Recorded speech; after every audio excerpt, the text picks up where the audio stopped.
Salamat sa inyo. Makakaupo na kayo sa mga sandaling ito. Paumanhin po kung napatayo ko kayo ng matagal, pero may di inaasahang pangyayari sila ng pagdating ko rito, kaya inasikaso ko yun.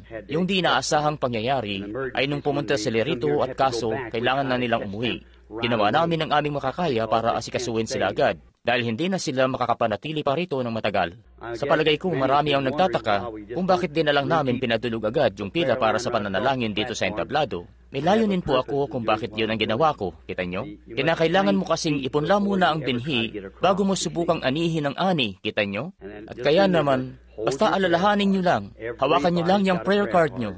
Lahat naman siguro ay may prayer card na. Sino man na nagnanais na makakuha ng prayer card ay makakakuha kayo kung loobin ng Diyos. Ipapanalangin namin kayo bago kami umalis ng lungsod na ito.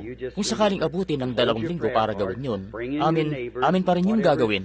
Kaya naman, alalahanin nyo lang at hawakan nyo lang yung prayer card nyo. Dalhin nyo lang dito ang mga kapitbahay nyo at sino pa man na may sakit. At pakuhanin nyo lang sila ng prayer card para maipanalangin sila. Pero may layunin nga ako kung bakit ganito ang ginagawa ko. Una, para makapagsaligan ng pananampalataya at maihasik ang binhi. At pagkatapos, mauunawaan nyo na sa puntong dudulog na kayo rito sa pila para sa pananalangin, alam nyo kung ano ang idinudulog nyo rito. Napakaraming beses ko na kasing nakita yung ganun ang nangyayari noong mga panahon na yun, na nananalangin ako sa mga may sakit nitong nagdaang 15, 18 taon. Basta na lang dudulog ang mga tao sa entablado na dahil sa may kinakaharap silang agarang operasyon, sasabihin, maayos na ang kalagayan ko. Pero, at pagkatapos sa loob ng 2 araw, pagkatapos nilang sabihin yun, sa palagay ko'y mas mabuti na siguro kung at magpapa-opera sila at wala na yun doon. Kita nyo? Naglaho na yun. At di nila yun maunawaan. At di nila malaman kung ano bang magiging reaksyon nila sa bagay na yun. At sila nga'y di nila maunawaan yun. Masyadong madali yan ang aking mga pagtitipon. Sandaling pupunta lang at aalis na agad ng lungsod. Isa sa mga araw na ito, kung loobin ng Diyos at magtagal pa si Jesus, gusto kong pumunta sa isang lungsod at manatili ng matagal hanggang sa maipakita ko sa mga tao kung ano ang sinisikap namin na gawin dito. Mensahe ng Diyos sa mga tao. Makapagturo sa kanila ng araw, umaga, hapon, gabi. At tuloy-tuloy lang.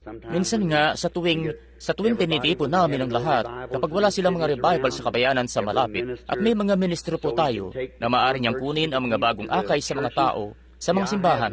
Kita nyo, wala kasi akong simbahan. Kinakatawan ko ang lahat at sinisikap ko na maipadala ang mga miyembrong ito saan man nila gustong magpunta. Sarili na nilang pagpapasya yun. Ang mahalaga, sila ba'y naipanganak ng muli? Kinikilala ba nila si Jesus Kristo bilang tagapagligtas? Tapos, ang tagapangasiwa na ng tutuluyan nila ang bahala sa kanila sa puntong yun, kita nyo? Pagkakalooban siya ng Diyos ng kapamahalaan, nadalhin siya sa landas na dapat niyang tahakin, at ang trabaho ko'y ituro lang sila patungo kay Kristo, ipanalangin ang may sakit, magbuhos ng langis, at ibilin sila sa tagapangasiwa ng kanilang tutuluyan, para ang mga tagapangasiwa na ang bahalang mag-asikaso ng iba pang dapat asikasuhin. Ngayon, parang konti na lang ang mga dumadalo. Iniisip ko kung ito kaya'y dahil sa naalala ko yung huling beses na nagkatipon dito sa Kansas. Di kami makakita ng pagdadausan na malaki-laki para mapagkasya ang mga tao. Kaya naisip ko lang, ito kaya dahil sa ang panahon ng revival, mali kaya ang tiyempo ng pagpunta namin dito? O ano kaya ang nangyari? O marahil, ang mga tao'y nawala na ng pag-ibig kay Kristo? O marahil, nawala na siguro sila ng tiwala at kumpiyansa sa akin? O ano kayang ibang bagay? Alam kong marami naman akong katulungan dito. Eto nga't nakikita ko rito sa schedule at nandyan po ang mga pastor ng Assemblies at ng Church of God at iba't iba pang mga iglesia at sila'y may problema nga siguro sa kung saan. Bukas ng gabi, kung loobin ng Panginoon, nais kong panatilihin ang magiging mensahe na simple lang para ang lahat ay makaunawa. Kahit yung mga hindi marahil madaling makaunawa. At tapos, bukas ng gabi, nais ko magdaos ng, kung maaari, pag-iibanghelyong gawain sa Sabado ng gabi. Bukas na ng umaga ang Full Gospel Businessmen. At sa palagay ko'y may grupo sila na nakaupo ngayon dito. Agahan nila ito. Ako'y nakakapagsalita para sa kanila sa buong mundo. At sa totoo lang, may card nila akong dala-dala sa bulsa ko. At ito po'y sa Full Gospel Businessmen. Sila'y denominasyon para sa lahat. Yan ang dahilan kung bakit may card nila ako, ay dahil nga nagagawa kong hindi sabihin na kaanib ako sa Assemblies, kaanib ako sa United, kaanib ako sa Church of God. O, kita nyo, iwinawaksin nito ang lahat ng anumang konting impluensya ko sa isang organisasyon. Naniniwala kasi akong nakakalat ang mga anak ng Diyos sa iba't ibang dako. Sila'y nasa iba't ibang lupalop. At nung unang beses na makapunta ako rito noon, ayan nga't, alam nyo na isa akong Baptist noon. At nung makapunta ako rito at makasalamuha ang Pentecostal, mga tao sa full gospel, tinatamasa yung karanasang iyon na maipanganak na muli. At ang bautismo ng Espiritu Santo at iba pa. Naisip ko, yun pala ang dahilan at kaya naman sila'y Pentecostes. Di ko alam noon na napakarami nilang maliliit na denominasyon sa sarili-sarili nila. Kaya't kasing dami rin ng mayroon ng mga Baptist. Kaya kayo ng mga Baptist, alam nyo ito na may sinaunang Baptist, may maluwag, may stricto, at iba't ibang klase. Kaya nung magpunta nga ako noon dito, sa isip-isip ko, basta Pentecostes. Isa lang ang ibig sabihin niyan. Kapasa hanggang ngayon, ay ito ang sinasampalatayanan ko. Hindi natin pwedeng iorganisa ang Pentecostes. Hindi kasi ito isang organisasyon. Isa itong karanasan. Kita nyo? Siya nga. Eto nga, may malilit tayong mga pagbubuklod-buklod, mga grupo-grupo at kung ano-ano pa. Di dapat tayo hiwa-hiwalay sa isa't isa. Pero dahil sa tayo'y mga tao lang, sa palagay ko, nakausap ko na ang mga tagapanguna at iba pa. Sa palagay ko'y hindi ito dahil sa mga tagapanguna. Sa palagay ko, ito'y dahil sa may pumasok, nagpasimuno ng kung anong bagay. Yun nga ang gustong mangyari ni Satanas, kita nyo?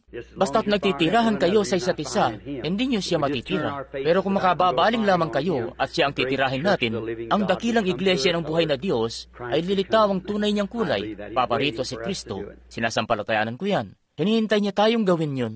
At ginagawa ko nga ang mainam kong magagawa sa loob ng 18 taon na ito sa pagmiministeryo, na kung maaari ay mapagbuklod ko yun. Makita ang lahat ng mga puso na nagkakalakip-lakip sa isa't isa. Lahat ng mga tolday aabot-abot hanggang sa linyang pumapagitan. Gaya ng nabanggit ni kapatid na Grant, di pa katagalan, doon sa Texas, may sinasagawa akong gawain noon kasama siya. At sabi niya, kapatid na Branham, gusto ko yung kaisipan na yan. Sabi, alam mo, naaalala ko riyan ng isang lalaki na may mga kapitbahay siya. May kanya-kanya silang mga pato. At bawat kapitbahay ay kanya-kanya sila ng lagay ng mga pato sa malit nilang patubigan sa likurang bakuran. At nilagyan nila yun ng harang sa palibot. Sabi niya, bueno, alam mo, bumuhos ng bumuhos ang ulan. Alam niyo naman siguro si kapatid na Grant kung gaano kabagal siya magsalita. Sabi, pataas ng pataas yung patubigan sa bawat bakuran hanggang sa sobrang taas na nito, lumampas na sa mga harang na bakod. At sabi, nagsilanguyan yung mga pato sa buong paligid. Wala na sila sa pagkakabakod. Kaya naisip ko, kung magagawa lamang natin na hayaan ang baha ng pagpapala ng Diyos na tumaas ng tumaas, makikita nyo, hanggang sa lahat tayo ay nasa iisang patubigan na, o iisang lawa. Kung tutuusin, iisa naman talaga tayo. Yung maliliit na mga kredo at kung anong bagay ang naghihiwalay sa atin sa isa't isa. Pero yamang mga anak tayo ng Diyos, tayo ay nasa ilalim ng iisang pamilya, ang Diyos. May isang lalaki na may pataniman siya ng mais. May isa uling iba na namang lalaki na may pataniman din siya ng mais. Yung piloto na lilipad sa ibabaw sasabihin, tingnan nyo ang mais ng lalaking yon at yung mais ng isa pang lalaki. Napakainam ng mga pataniman ng mais. Yung mais nga roon ay patuloy at patuloy lang sa paglago hanggang sa punto na umabot na yun lampas sa bakod at magiging isang malaking pataniman na ng mais. Kaya iniisip ko na dapat ganito. Kung tayo lang sana, kung makalalago pa tayo ng konti, pero kung mananatili tayong bubot, tayo ngay mananatiling may harang na bakod. Pero kung malago na tayo, wala nang ano pa mang pagkakaiba-iba sa pataniman. Lahat tayo magiging isa ng malaking pataniman. Kaya ipagkalugnawa ng Diyos ang araw na yan, na makita ko yan bago lumisan. Ngayon, tandaan nyo yung agahan ng businessman bukas ng umaga ay gaganapin sa Ramada po ba? O Holiday Inn? Sa Holiday Inn. At ang lahat ay imbitado. At sa palagay ko, may ticket sila para doon. Yun yata, yun yung estilo nila doon. At yung full gospel businessmen, sa inyo nga na mga nasa pagnenegosyo rito, sila'y may inam na grupo ng mga tao talaga. Sinasabi ko, kung nga sa inyo, sa palagay ko, bawat full gospel dito ay dapat pumaroon para sa isang pagbubuklod. Totoo po talaga. May inam na mga bagay sila doon. At gaya nga ng nabanggit ko dati sa kanila, ako nga'y nakakapagsalita para sa kanila sa buong mundo. Pero kung sila'y magbubuo ng denominasyon mula doon, maglalagay ng bakod, ayan nga, ibabalik ko ang card ko. Di ko kasi gusto yung ganun. Ako'y dapat ay malaya ang bawat isa. Heto't, alam nyo, si Jacob naghukay siya noon ng balon. At ang mga Pelisteo, itinaboy nila siya palayo roon. At tinawag niya yung masamang pag-iisip. Naghukay uli siya ng panibagong balon. At tinawag niya yung pagkatalo. Tapos, doon sa hinukay niyang panibago uling balon, Sabi, may dako ng kaluwagan para sa lahat. Kaya't umiinom na tayo mula sa balon na yan ngayon, kung saan may dako ng kaluwagan para sa lahat, bawat isa. Ngayon, ang lahat ba'y maluwag ang pakiramdam? Sabihin nyo, Amen. Mabuti naman. Mabuti. Ang ganda niyan pakinggan. Gusto ko yan. Ang ibig sabihin ng Amen ay siya nawa. Ako'y nangangaral noon. Tapos may isang kabataang lalaki na kasapi rito sa First Baptist Church nung nasa Missionary Baptist pa ako noon. At ako ngayon nangangaral. Pagkatapos may isang kapatid na babaeng talagang tuwang-tuwa siya roon. Ay siya'y napapaiyak at napapasigaw. At yung binata ngay, manlalaro siya ng baseball. At nakipagkita siya sa akin mga ilang araw pagkatapos noon. Sabi niya, dumalo ako para mapakinggan kita nung isang gabi, Billy. Pero sabi, di ko magawa dahil sa pagkakaingay ng mga taong nagsasabi ng Amen. Tapos sabi ko, oh. At sabi, yung babaeng yun na nakaupo roon at umiiyak. Sabi, para bang iritang-iritang pakiramdam ko noon. Sabi ko, oh, wag naman sanang ganon. Sabi ko, sa palagay ko, di naman, sabi niya, bueno, di ko nga maisip-isip na ang langit ay magiging gaya nun. Sabi ko, ako naisip kong ganon. Sabi niya, bueno, para may kung anong gumagapang na malamig sa likod ko kapag ganon. Sabi ko, kung makapunta ka pala ng langit, maninigas ka pala doon hanggang mamatay. Sa tuwing marinig mo yung grupo na nagkakaingay sa ibayo roon.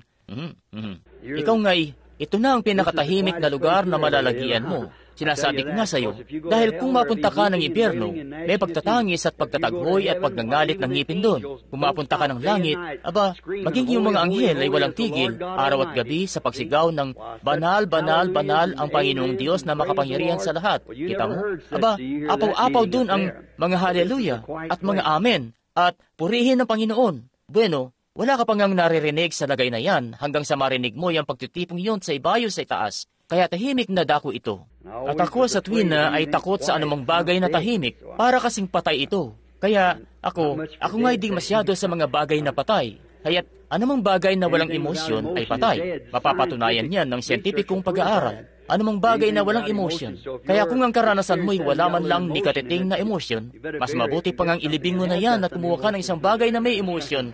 Siya nga, yun ang totoo. Ngayon, lahat naman tayo iniibig natin siya, tiyak ako riyan. Pero may malubhang panlalamig ngayon sa gitna ng mga tao. Tapos na ang revival, wala na ang pag-aalab, kita nyo? Oras na para may maganap na isang bagay.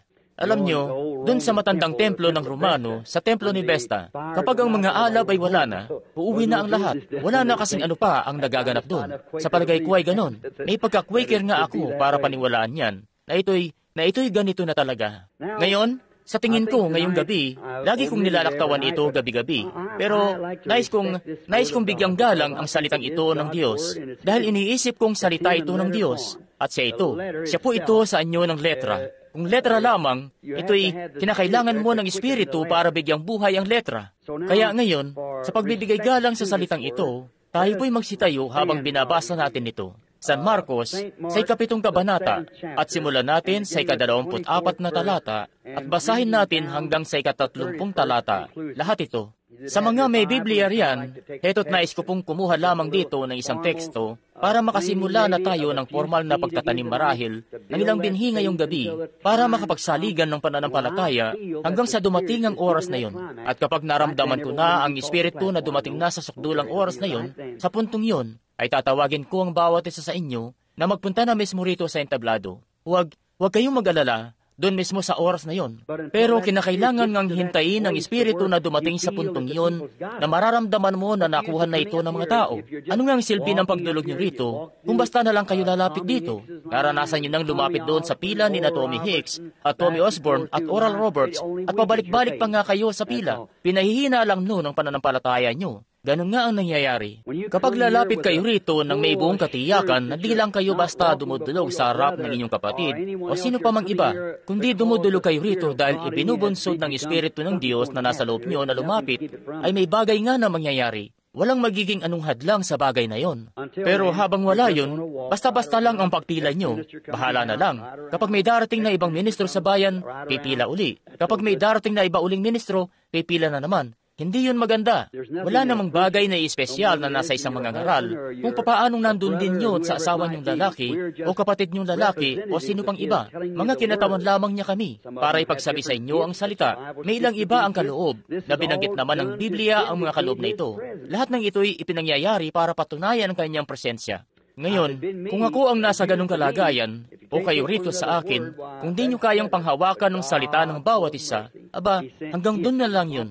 Pero ang Diyos na sagana sa biyaya, siya'y nagpadala ng mga kaloob at katunayan para maging patunay at kung paanong siya'y mapagpahinuhod, sadyang maamo at mabait na di niya ibig na may mapahamak o masaktan. Ninanais nga niya ng bawat isa sa inyo ay makapasok.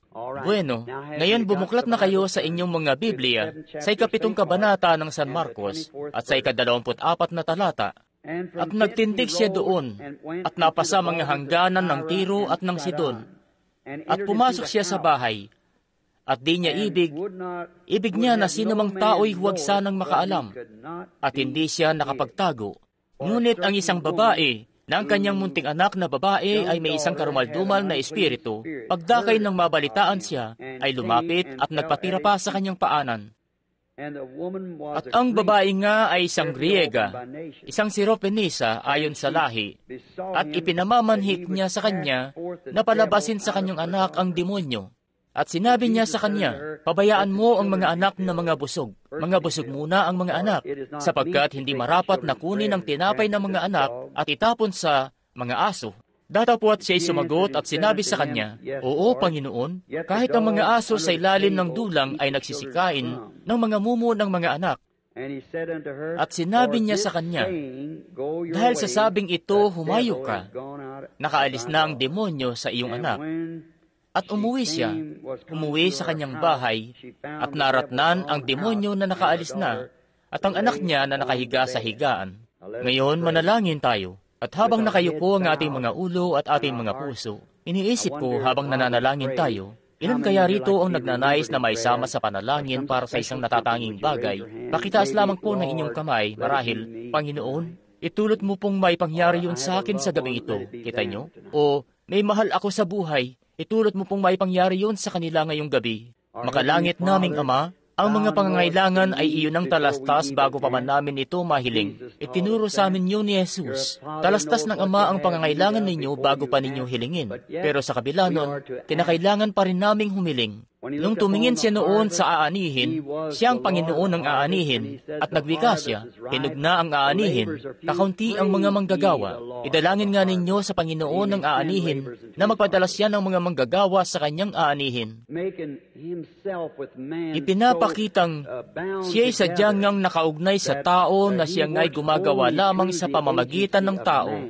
Pinili niya ang tao upang gumawa para sa kanya. Maaari naman niyang piliin sana ang araw na mangaral ng Ebanghelyo. Maaari naman niyang piliin sana ang mga hangin o mga puno o mga bituin. Subalit pinili nga niya ang tao.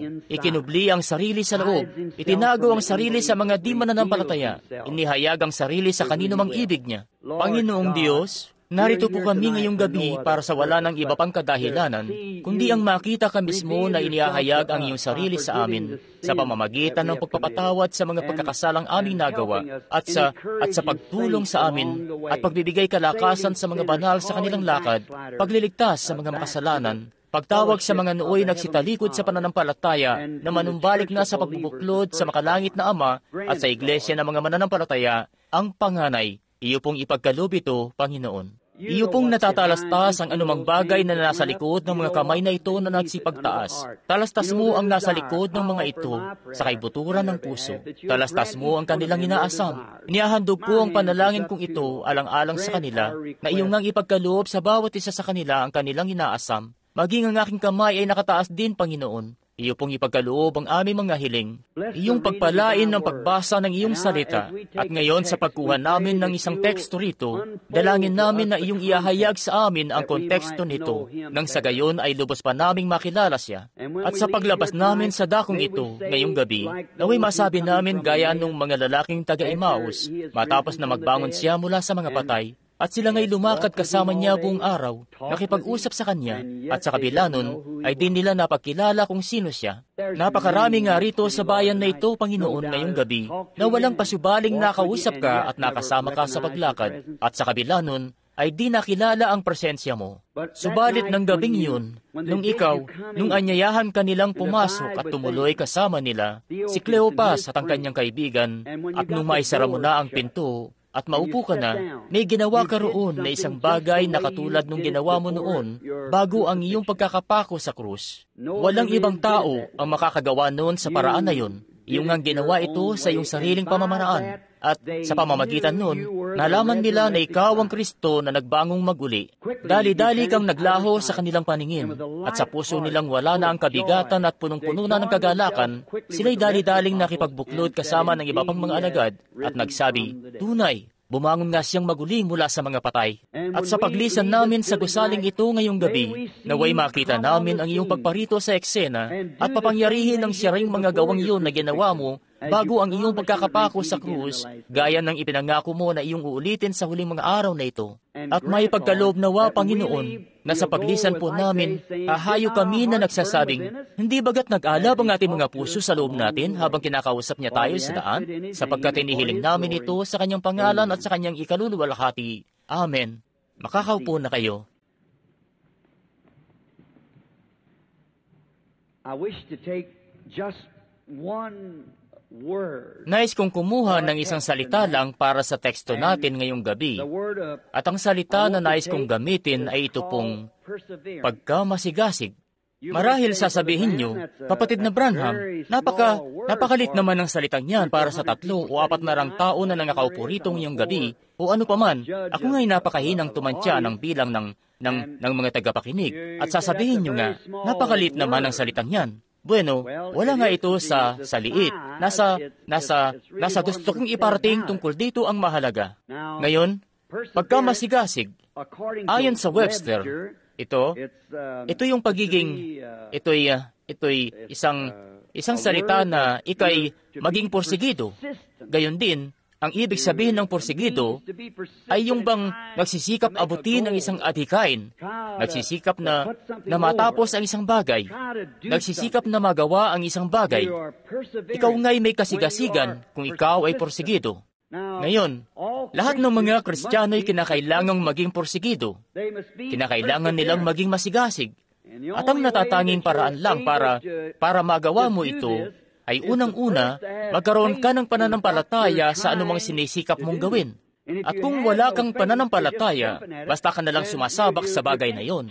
Sa makatwid, di mo magawang maging masigasig. Pero kung nalalaman mo nga na yun talaga ang katotohanan, kaya't wala ngang bagay na maaaring makapigil sa iyo. Kaya sa ganon, ay tunay ka ng masigasig. At ang tao sa lahat ng mga kapanahunan na nagawa nilang magawa ang isang bagay at may pananampalataya sa bagay na yan na sinisikap nilang gawin, sila nga'y masigasig. Halimbawa na lang, tulad na lang nitong tinatawag nating ama ng ating bansa, si George Washington.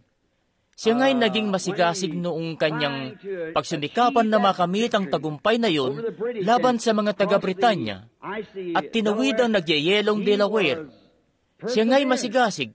Wala ngang bagay na yung mga sundalo niya, kalahati ng bilang nila, wala man lang sapatos sa kanilang paa. Yung mga paan nila'y nakabalot lang ng basahan.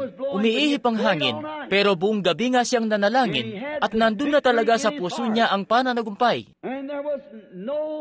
At walang hukbo ng mga taga-Britanya o ano paman ang makapipigil sa kanya. Maski pa yung ilog na nagyayelo, sa buong gabing yun ay nanalangin siya at wala ni isang hadlang ang makapipigil sa kanya. Masigasig siya at nakamit niya ang gampanin na pinagsusumikapan niya na gawin dahil tinaglay niya ang katugunan mula sa Diyos. Sa tuwing kakamtin ng isang tao ang katugunan niya mula sa Diyos, walang makapipigil sa taong yun. Karamihan sa mga tao ngayon, ito nga tuulitin ko yung sinabi ko kagabi, itong sinabi kong ang mga tao'y naghihintay lang sa halip na manampalataya. Makikita niyo nga ang mga tao na dudulog sa entablado.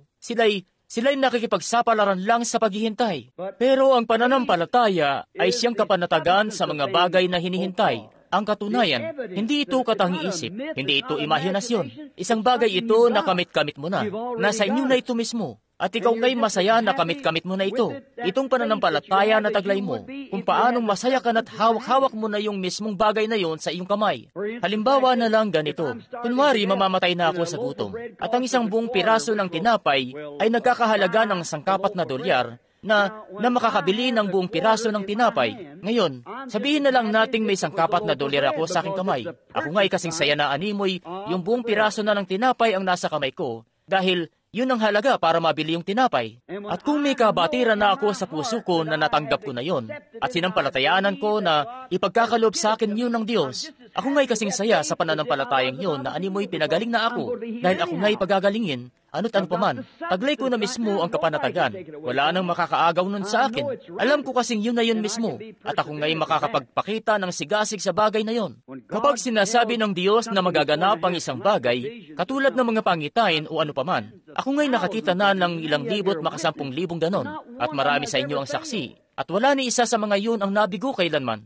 At kapag may sasabihin nga ang Diyos na ano pa mang bagay, di nga ako, kung sabihin niya, ngayong gabi, magpunta ka sa pambansang libingan, sapagkat ibabangon ko si George Washington kinaumagahan. Yayain ko talaga ang buong mundo na pumunta at sumaksi, dahil mangyayari yon. Hindi maaaring mabigo ang salita ng Diyos kailanman. Ni minsan ay di siya nabigo, at hindi siya mabibigo. May isang bagay nga na di kayang gawin ng Diyos, at yun ay ang mabigo. Hindi siya pwedeng mabigo, at ang Diyos ay ang kanyang salita. Ngayon, si Noe ay nabubuhay noon sa isang siyentipikong kapanahunan na nagagawa ng mga tao noon na marahil magpabulusok ng radar sa buwan. Sinabi ni Jesus na magiging katulad ito ng panahong ito. Kung paano ang nangyari sa mga araw ni Noe, ay gayon din naman ang mangyayari sa pagparito ng anak ng tao. Ngayon, alam nga natin na doon sa Ehipto, makikita natin doon ang mga piramide. Di natin kayang gayahin gumawa ng tulad nun ngayon. Wala tayong kakayahan na gawin yon. Sila nga nung panahon na yon ay may puwersa atomika o kung anong uri ng puwersa para makapagtayo ng mga piramide. Di natin kayang pagpatung-patungin yung naglalakihang mga batong yon anumang pilit natin, maski yung mga espinghe. Di natin kayang gayahin gumawa nun uli. Wala tayong paraan para gawin yun. Wala tayong mga materyales para makagawa ng mami, makapag-imbalsamo ng katawan na nagmumukha pa rin yung natural sa loob ng libo-libong taon. Nawala sa atin yung sining na yun. Pangkulay na tinta na hindi kumukupas. Marami silang bagay doon noon na ganap na lingid sa atin. At nagawa nga nilang itayo yung piramide na yun sa mismong pinakasentro ng daigdig na kahit saan pumosisyon ng araw, wala yung magiging anino sa palibot nun. Walang kahit anong anino sa piramide. Yung arkitektura nun, yung mga instrumento nila noon ay malayong-malayo sa kagamitan natin ngayon.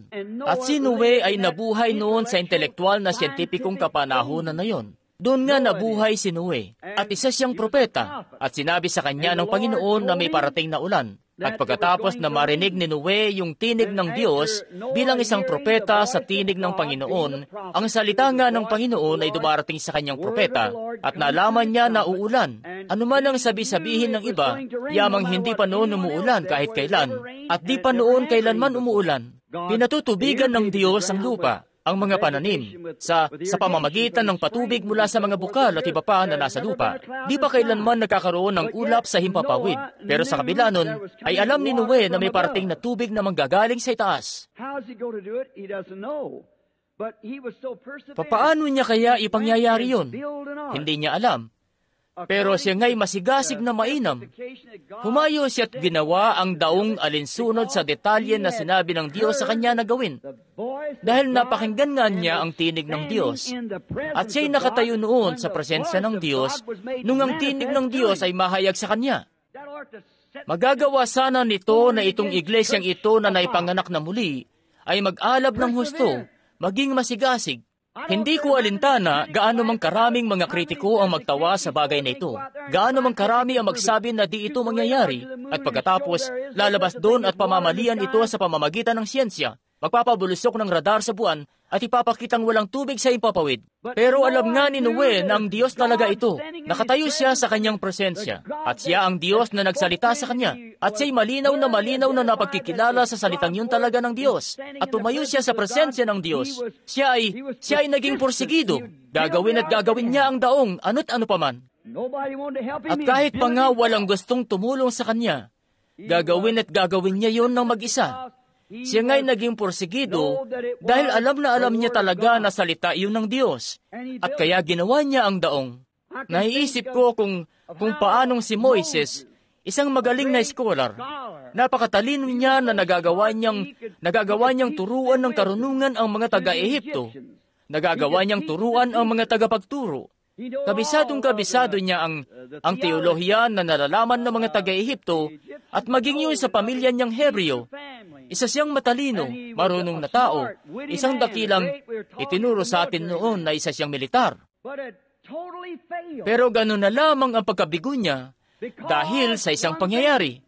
Pumatay siya ng isang taga-Ehipto at nahinto ang edukasyon niya. Nung akusahan nila siya na, papatayin mo rin ba kami gaya ng pagpatay mo sa Ehipsyo?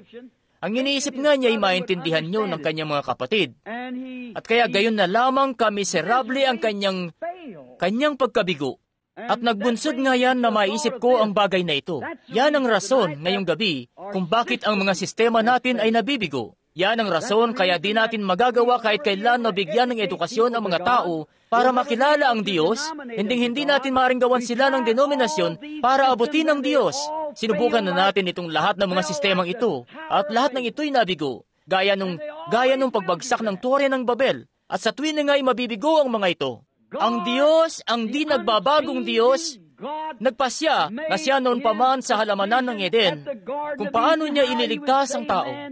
At sa tuwing ang Diyos ay gagawa ng pasya, kinakailangan nga nitong manatili sa ganoong pamamaraan. Hindi siya pwedeng magbago. Hindi siya pwedeng tumaas pa ang karunungan.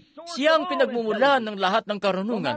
Ano pa man ang sabihin ng siyensya, kung yun na may kontra sa karunungan o salita ng Diyos, salungat yun. Hindi yun tama. Wala akong pakialam gaano mang kasyentipiko itong mapatunayan.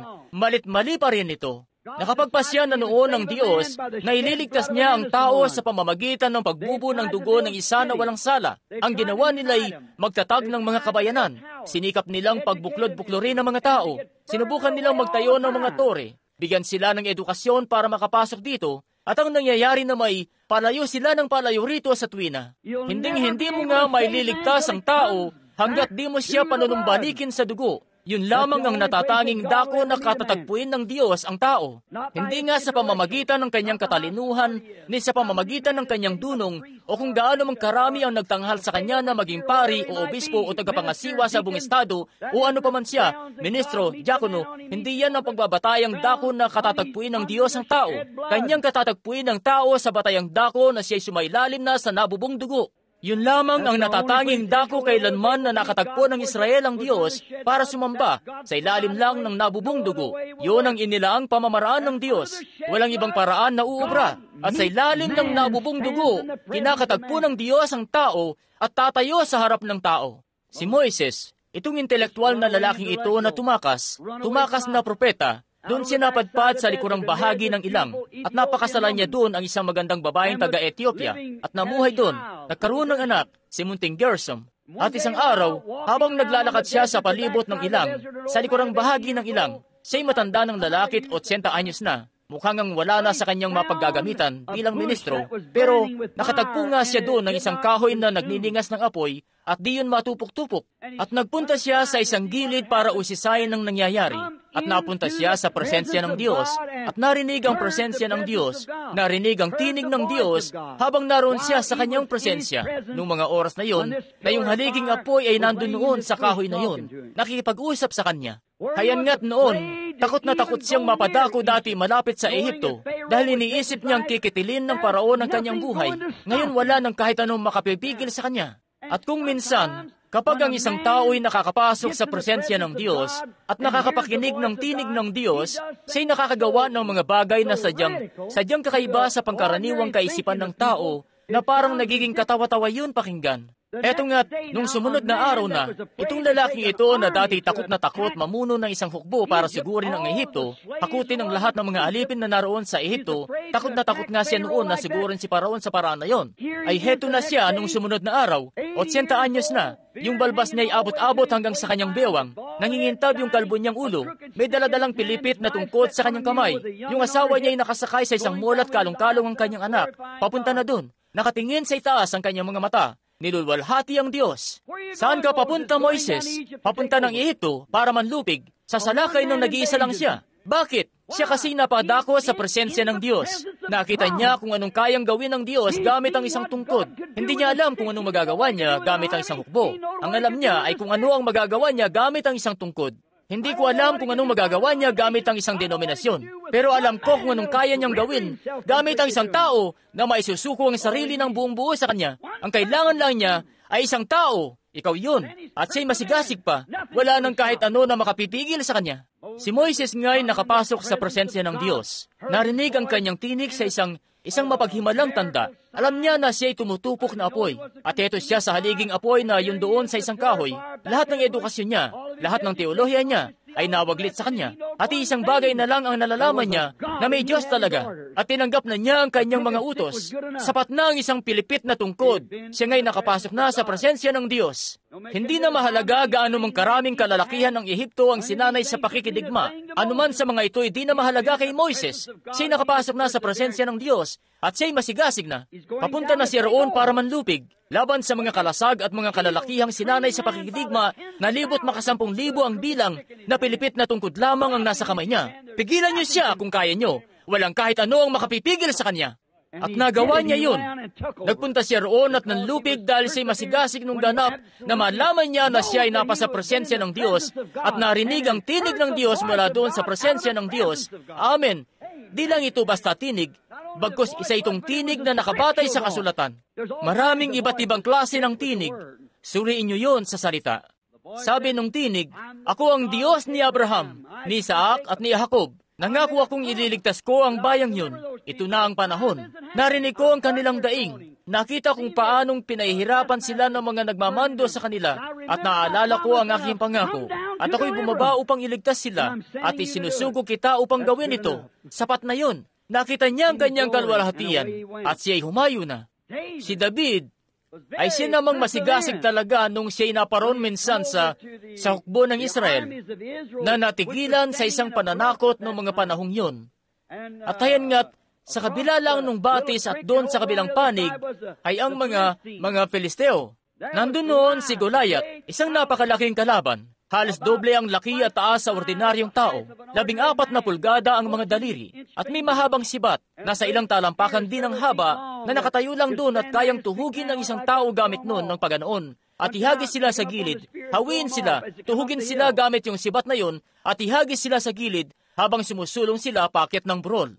At sa tuwing nalalaman ng kaaway na nakakalamang siya sa inyo, gustong-gustong nga niyang magyabang. Kaya ang sabi nito, huwag na nating paabutin pa sa maraming dugo ang dadanak. Sabi, Saul, papuntahin mo rito ang ilan sa mga tao mo't labanan ako. At kapag napatay ko siya, bueno, kung ganon, paglilingkuran niyo kami. Pero kapag siya naman ang nakapatay sa akin, kami ang maglilingkod sa inyo. Kita niyo, sa tuwing nalalaman ng kaaway na nakakalamang siya. At bawat kawal doon ay talaga namang nanginginig na di niya halos maidiretso ang kanyang baluti. At si Saul, ang pinakamalakas sa kanilang lahat, ulot balikat na mas mataas kaysa sa kanyang hukbo. Hindi nga siya nagpangahas na salingin man ang kaaway, at kung tutuusin, siya'y pinahiran naman ng Panginoon. Pero heto nga't may isa na nagbuhat sa ilang. Isang maliit na binatilyong hukot ang balikat. Mamula-mula ang pisngi na tirador lamang ang daladala sa kanyang kamay. At itong higante ay nagyabang sa harap ng taong yun na di niya dapat pinagyabangan. At sabi ni David, ang ibig niyo bang sabihin sa akin, hayaan niyo ang dituling Pilisteong ito na tumayo roon at hamunin ang hukbo ng buhay na Diyos? Ang ibig niyo bang sabihin sa akin, hayaan niyo lang ang bagay na yan na mangyari? Ngayon sabi ng kanyang mga kuya, loko kang bata ka, bumalik ka na nga lang doon sa mga tupa kung saan ka nababagay. At nakaabot kay Saul ang balita. Sabi ni Saul, dalhin niyo rito ang binata. Hayaan niyong matingnan ko siya. At nung lumapit na siya roon, isa nga siyang maliit na binatilyong hukot, mamula-mula ang pisngit tumayo roon. Marahil nakalaylay pa ang buhok niya sa mata niya. At sabi nung hari, bueno ikaw, di mo kayang kalabanin ng taong yon. Sabi, sino ka ba't isang munting binatilyo lang naman? Isang munting binatilyong mamula-mula ang pisngi at batang-bata pa. At ang taong yun ay mandirigma na mula sa pagkabata niya. Sabi niya, di mo siya kayang kalabanin. Hinahangaan ko ang iyong katapangan. Pero hayan, grabing laki nito. Anong nangyari? Sabi nung hari, sige titingnan ko kung pwede mong gamitin ang baluti ko. Kaya isinuot nung hari ang kanyang baluti sa binatilyo. Ibinigay sa kanya ang kanyang kalasag. Bueno, ang kaawa-awang munting David ay di man lang makatayo. Sabi niya, wala raw siyang nalalaman tungkol doon. Nalaman tuloy niya na yung makasimbahang abito ni Saul ay diakma sa isang tao ng Diyos. Kaya heto na nga't sabi ng hari, ipapadala ko siya at pag-aaralin siya, pakukuhanin ng PhD, LLD, at kung ano pa. at titingnan ko kung anong magagawa niya doon. Sabi nung binatilyo, wala akong nalalaman tungkol sa mga bagay na ito. Hubarin niyo ito sa akin. Wala akong nalalaman tungkol dito. Pero heto ang isang bagay na nalalaman ko. Nagpapastol ako ng tupa ng aking tatay at may isang leon na lumitaw at tinangay ang isa sa kanila. At tinugis ko siya dahil iniyatang sa akin ng aking tatay ang tungkulin na bantayan ng mga tupa. Amen! At kahit sinong mabuting pastol ay tagapagbantay talaga ng mga tupa. Tapos sabi niya, wala nga akong daladala kundi tirador lang sa aking kamay. Pero napatumba ko siya. At nung tumayo siya at sasakmalin ako, pinaslang ko siya. Tapos may lumitaw na oso at tinangay ang isang tupa. Hinabol ko siya at inagaw ko ang tupa sa kanyang bibig. At nung tumayo siya, pinaslang ko siya. At sabi, gaano pa kayang masigit na gagawin ng Diyos ng Israel, Diyos ng langit na ibigay sa aking kamay ang dituling Pilisteong yan? Ang munting binatilyong yon ay masigasig dahil alam niyang sinasabi niya. Kilalang-kilala niya siya na kanyang sinasampalatayanan at lubos na nananalig na siya ay tunay na makapangyarihan na pangalagaan ng kanyang ipinagkatiwala sa kanya sa araw na yon. Ngayon, ano ba tirador lang ang meron siya? Yun lang ang meron siya. Sabi niya, pupunta ako roon at lalabanan ng Pilisteong yun. Dahil nga, ang rason kung bakit siya ganoong kasigasig ay dahil alam niya na kung ang Diyos sa pag-alaga ng isang tupa ay tinulungan siya para iligtas yung tupa na yon pabalik sa kanyang ama. Gaano pa kaya kung tao na? Ngayon, isipin niyo yun. Lahat ng mga ministro, at ganoon din ang nararamdaman namin sa inyo ng mga tupa ngayong gabi. Lumitaw ang diablo at binanatan kayo ng karamdaman. Siya nga, inagaw niya kayo mula sa mabuting kalusugan. Ako'y wala ngang PhD, wala akong LLD, ni hindi nga ako nakatapos ng edukasyon sa mababang paaralan. Pero batit ko nga itong taglay-taglay ko. Sasadya ako para sa inyo ngayong gabi, para ibalik kayo sa lilim ng luntiang mga pastulan at mga tubig na pahingahan. Yan ang dahilan kung bakit narito kami sa entablado ngayong gabi, ay para nga sumadyat kunin kayo, bawin kayo mula sa kamay ng leon dyan, ipanumbalik kayo, maging mapagtiis po lamang. Makinig na maigi at magmatsyag. Sikapin niyong makita itong sinisikap naming gawin dito na matulungan kayo. Ngayon, si David nga'y naging porsigidong mainam dahil hetong nakikilala niya ng lubos itong siya na kanyang sinasampalatayanan at alam niyang kaya niyang ipagkatiwala ang anumang ipinagkatiwala niya sa kanya, may kakayahan siya na tuparin yun. Nakita rin natin itong si Samson, isa sa mga dakilang hukom ng Israel. At iniisip-isip nga ng ilang tao na si Samson ay may mga balikat na singlapad ng pintuan ng kamalig. Ngayon, kung ganun yun, ay walang bagay na nakapagtataka doon, na makita ang ganung lalaki na papasanin ang pintuang bayan ng Gaza at lalakad pasan-pasan yun. O hablutin ang isang leon at hahapakin yun. Pero alam nyo, si Samson ay isa lamang muntit maliit. Kung sa salitang lansangan, maliit na pipitsuging muntit maliit na mahina't detirentas ang buhok, nalalamya-lamyat sanggang dikit ni nanay, 7 detirentas ang buhok. Kakaiba nga yun. Pero itong niisip nilang lalaki na napakalakit matikas na 10 talampakang lalaki na susunggaban lang yung leon ng ganun-ganon, ay siyempre naman, at mapapatay niya yon. Pero ang kakaibangang bagay rito, ang munting lalaking ito ay para bang walang magagawa hanggang sa lumukob sa kanya ang Espiritu ng Panginoon. Di nga ito sagana ni Samson. Ang Espiritu ng Panginoon ito. Yan din ang rason kung bakit hindi yon sagana ng mga alagad. Pinili silang lahat ni Jesus. Lahat halos sila'y walang sapat na edukasyon para mailagdaman lang ang kani-kanilang pangalan. Hindi siya pumili ng mga saserdote. Hindi siya pumili ng mga teologo. Pumili siya ng mga mangingisda at mga pastol, mga mangmangat di nakapag-aral, nang sa gayon ay kanyang kukunin yon sa kanyang kamay at mula sa wala ay gagawa ng natatanging bagay mula roon. Yun ang kanyang kalikasan. Kaya hindi nga siya kumukuha ng sinanay ng mga eskwelahan at sinanay ng mga eskolar. Kumukuha siya ng isang bagay na napagtatanto nito na siya'y hamak lamang. Kanyang pagtutuunan yun ng pansin at gagawa ng bagay na natatangin mula rito. Natuklasan din natin na itong si Samson ay isang Nazareo. May 7 mumunting tirintas siya na nakalaylay sa kanyang likuran. At sa tuwing dumarating sa kanya ang Espiritu ng Panginoon, siya nga'y walang kinatatakutan. Bakit? Siya kasa'y porsigido hanggat nararamdaman niya ang pagkakatalaga sa kanya bilang Nazareo. Hanggat nakakapa niya sa likod niya at nararamdaman yung mga tirintas na yon. Batid niya na siya'y nasa kalooban ng Diyos at walang kahit anong makakagapos sa kanya. Di siya kayang gapusin ng siyudad, di siya kayang patayin ng leon. Pumulit siya minsan ng buto ng panga ng isang mola at tuyong-tuyo na yun. At nagawa pa rin niyang gapiin ng 1,000 mga Pilisteo gamit yon. Alam niyo ba na yung mga turbanting yon, mga tansong turbanting yon, ay nasa lampas 1 pulgada ang kapal? Alam niyo ba kung ano mangyayari kung yung matanda at disyerto sa tuyong buto na yon ay aampas sa ganon? Aba, sasambulat ngayon sa milyon-milyong piraso.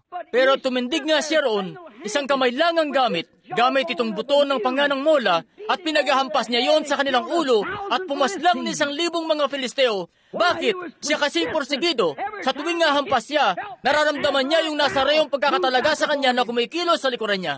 Gaano pa kayang kikilos yon sa iglesia ngayong gabi na nagsasabing kayo'y naipanganak na sa Espiritu ng Diyos, tatayo sa pagtitipon at kitang-kita naman ng katibayan na nagbangong maguli ni Jesus Kristo at sinasabi-sabing taglay niyo ang Espiritu Santo at tapos maupo na lang at hahayaan lang niyo si Satanas na itulak-tulak kayo gaya ng ginagawa niya? Kakaiba naman yata yan.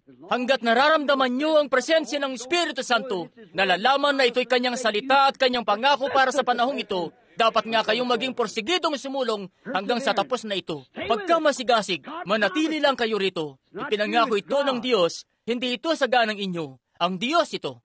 Dumako naman tayo sa munting Birheng Maria. Ngayon sa mga kababaihan naman. Ngayon, siya nga isang ordinaryong dalaga lamang na nakatira sa isang talagang masamang bayan na mas masahol pa sa Topeka. At doon siya nakatira, pero siya'y namuhay ng isang tuwid at malinis na buhay at nakatakda na siyang ikasal noon sa isang lalaking nagngangalang Jose. At isang araw, habang nasa daan siya noon patungo sa isang balon para sumalok ng tubig, haya't may maningning na liwanag na lumitaw sa harapan niya. At may isang anghel na tumayo roon. Ito ngang si Gabriel, at sinaysay sa kanya na siya'y magdadalang tao na walang sisiping na lalaki sa kanya. At nung panahon ding yun, binanggit din yung tungkol kay Elizabeth na kanyang pinsan na may katandaan na asawa ni Zacarias, at siya'y naglilihi sa kabila ng kanyang katandaan. At ngayon, itong si Maria, nakikinita niyo naman siguro kung paanong magiging tampulan siya ng katatawanan ng mga tao na isiping ang batang-batang dalagang ito, nakatipan ng isang binata, magkasintahan sila, at tapos hetong lalantad na magiging nanay na siya. Pero hindi na yun mahalaga sa kanya. Siya'y naparoon sa presensya ng Diyos. Napakinggan niya ang tinig ng Diyos. Hindi niya alintana anumang panlilibak ang gawin ng mga tao o pagtatawa ang gawin ng mga tao o anong sabi-sabihin nila tungkol doon. Siya'y porsigido. Doon nga sa bulubunduking lalawigan ay siya'y humayo. At ang mga kababaihan nung araw ay di katulad ng mga kababaihan ngayon na lalabas sa daan na nakashorts lang.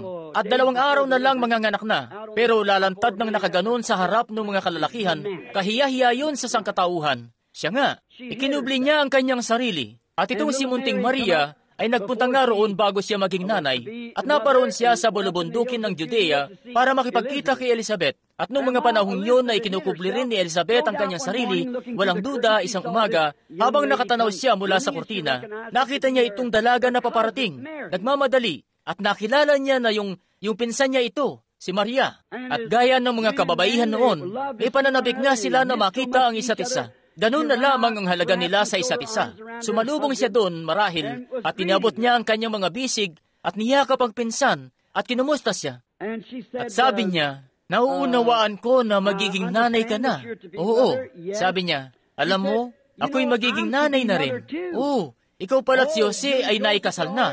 Hindi pa kami kasal. At nakita niya ang mga senyales na siya'y magiging nanay na talaga.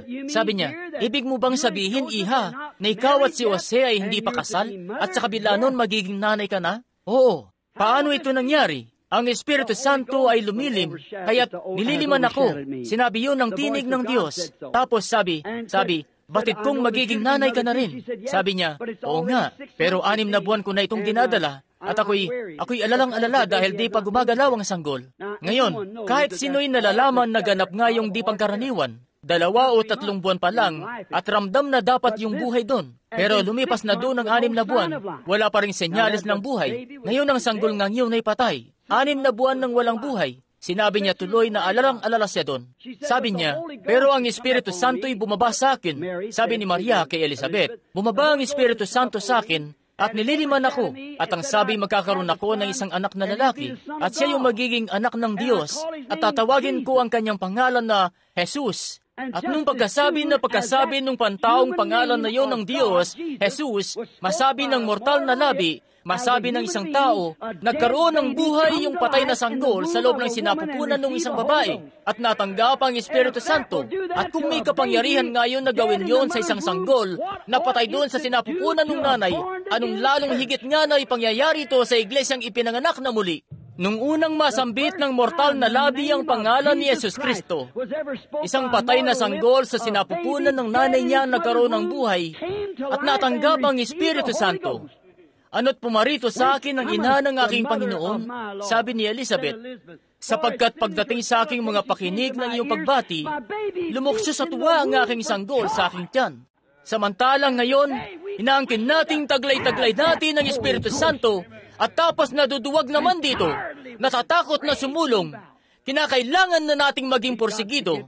Kung totoong taglay na kasi natin ang tunay na Espiritu Santo, tayo'y magiging porsigido. Ngayon, napapalayo na ako maigi, napapalayo na ako sa teksto ko. At eto na nga't oras na halos para simulan ang pila sa pananalangin ngayon. At di pa ako nakakadako sa mismong teksto ko. Maiksi na lamang po. Itong babae na tinatalakay natin, itong si Ropenisang babae, siya isang Griego at nakapakinig siya minsan tungkol kay Jesus. Ngayon, ang pananampalataya ay nanggagaling sa pakikinig ng salita ng Diyos. At nakapakinig nga siya. At sa kung anong paraan, ang pananampalataya ngay nakakahanap ng mapaghuhugutan na di makita-kita ng iba. Sasabihin ng doktor marahil, anak, ginawa ko ng lahat ng makakaya ko para sa iyo. Nasa dulo na siya ng kanyang hangganan. Hanggang doon lang ang kaya niyang gawin. Sinuri na niya yon bago pa man at wala na talaga siyang magagawa pa. Pero kita niyo, ang pananampalataya ngay nakakahanap ng mapaghuhugutan na walang kaalaman lamang siyentipiko tungkol doon. Di yun kayang patunayan ng siyensya. Dahil ang pananampalataya, ang buong kagayakan ng Diyos ay sobrenatural. Ano ba ang kagayakan ng Diyos? Pag-ibig. Ano nga ba ang pag-ibig? Sige't patunayan niyo nga sa akin gamit ang siyentipikong pamamaraan kung may ganyang bagay talaga na ang tawag ay pag-ibig. Saan ito nakalagay? Kayo, ilan dito ang umiibig? Itaas niyo po ang inyong kamay. Umiibig sa asawa niyo, umiibig sa kapatid niyo, umiibig sa kaibigan niyo. Bueno, gusto kong may isa rito. Gamit ang siyensya, napatunayan sa akin kung anong bahagi mo riyan ng pag-ibig. Saan niyo ito pwedeng bilhin? Saang bilihan ng gamot? Gusto ko na isang tumpok nito. Pag-ibig, kagalakan. May kagalakan ba kayo? Kapayapaan, pagpapahinuhod, kaamuan, pagtitiis. Ano nga ito? Ang lahat ng ito ay sobrenatural. Ang Diyos ay sobrenatural. Di mo pwedeng patunayan ang Diyos sa siyentipikong pamamaraan. Basta pinaniniwalaan nyo lang ang Diyos. Pinaniniwalaan nyo lang ito. Kung di kayo naniniwala rito, kaya't ang isang taong magsasabing lahat ng bagay na di kayang patunayan gamit ang siyensya ay di kinikilala, di yun tama. Kung gayon, ang taong yon ay di maaring maging Kristiyano. Kinakailangan kasing maniwala ng tao sa pamamagitan ng pananampalataya ay naniniwala tayo sa Diyos, hindi sa pamamagitan ng edukasyon, hindi sa pamamagitan man ng teolohiya, bagkus sa pamamagitan ng pananampalataya ay naligtas kayo. Pansinin niyo, ang pananampalataya ngay nakakahanap ng paghuhugutan na di makita-kita ng iba. Ang salita niya ay isang tabak. Mga Hebreo 4:12, ang sabi diyan, ang salita ng Diyos ay mas matalas kaysa sa tabak na may 2 talim. Kumikilala maging ng mga pag-iisip, mga haka nito na nasa puso. Yan nga ang salita ng Diyos. At ang tanging bagay na maaaring humawak doon sa tabak na iyon ay yung kamay ng pananampalataya. Wala nang iba pang maaaring makagawa nun. Wala nang iba. Kinakailangan yung ibaling ang tingin nyo sa labas ng pagiging siyentipiko. Sa inyo kasing siyensya, edukasyon, ay di nyo magagawang hawakan ng tabak. Di nyo kayang gawin yun gamit ang edukasyon. Masyadong maraming pasikot-sikot, masyadong komplikado. Nagagawa lang nitong itatwang ang sarili nito at lahat ng iba pa. Kaya di mo magagawa yon. Sinabi ni Jesus na ito'y inilihim sa inyo, kaya kalimutan nyo na. Hindi nyo ito malalaman. Inilihim ito. At sa tuwing maglilihim ang Diyos ng ano pamang bagay, talagang natatago ito. Yan ang dahilan at kayo'y tunay na natatago na kung isa kayong Kristiyano, sapagkat kayo nangamatay na at ang buhay nyo ay natatago na sa Diyos kay Jesus Kristo at may tatak na ng Espiritu Santo. Papaano pa kayong mahahanap ng Diablo? Di nga niya kayang gawin yun. Kayo'y natatago na. Diyos mismo ang nagtago sa inyo. Amen. Napakadakilang dako nga na matataguan sa sinapupunan ni Jesus Kristo. Ngayon, Pananampalataya nga ang humahawak dito, ang may tangan nito. Ngayon marahil di kayo ganoong kalakas sa bisig ng pananampalatayang yon, na di nyo kayang gumawa ng butas na paglalagusan at makalakad doon gaya ng nagagawa ng iba. Pero magpursigi lang kayo ng magpursigi. Darating at darating din sa puntong yon. Panghawakan nyo lamang ito. Marami siyang naging hadlang, itong munting babaeng Griego na ito. Pero ang pananampalataya niya ay walang kahit anong hadlang. Ang pananampalataya ngay walang balakid. Walang kahit anong makakahadlang sa pananampalataya. Di ko alintana anumang sabihin ng iba. Pero walang kahit anong makakahadlang sa pananampalataya.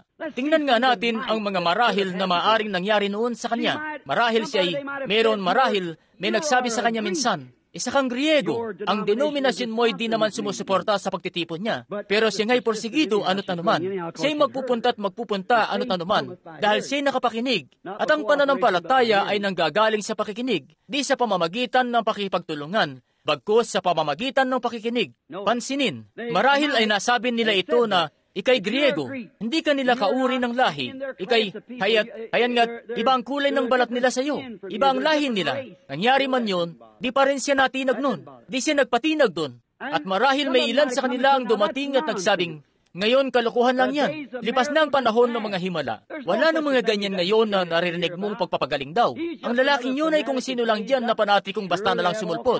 Siya nga naman, napakarami nilang iba't ibang uri ng peking personalidad doon. Pero may isang tunay na talaga sa isang dako na nagpapangyari ng ganung mga bagay. Tama. Ngayon, sabi, lipas na ang panahon ng mga himala. Wala nang mga ganyan ngayon. Kung sino-sinong panatiko lang ang nasa dakong yon. Mga konting mabibilang mo na nagkaroon na tayo dati ng mga ganyan noon. Pero sa kabila nun, may kumanong bagay nga na tumimo doon sa babae. Siya'y nanatiling porsigido. Ang araw ng mga himala ay marahil lumipas na doon sa isang iyon na nakausap niya. Pero hindi nga ito lipas sa kanya. Marahil lipas na sa ilan sa mga nakakalubilo mo. Pero hindi sa iyo.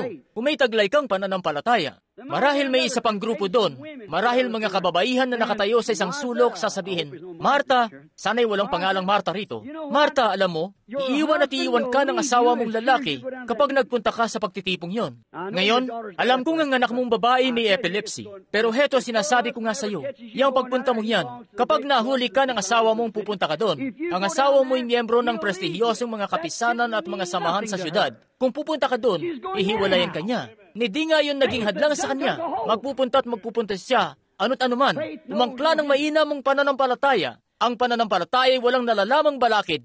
Bueno, heto ring, marahil may isa na naman grupo doon sa isang sulok na ang sabi, alam mo, magiging tampulan ka ng katatawanan ng buong simbahan dahil magpupunta ka doon ng wala man lang katuturan at malalaman ng mga tao yung pagpunta mo doon. At kapag nagkaroon ka ng pakikisama sa mga nandun, ikaw nga'y magiging tampulan ng katatawanan ng mga tao. Tatawanan ka ng lahat. Di siya natinag noon. Hindi talaga. Siya'y porsigido. Marahil may ibang grupo doon na nagsabi, ititiwalag ka nila sa iyong simbahan.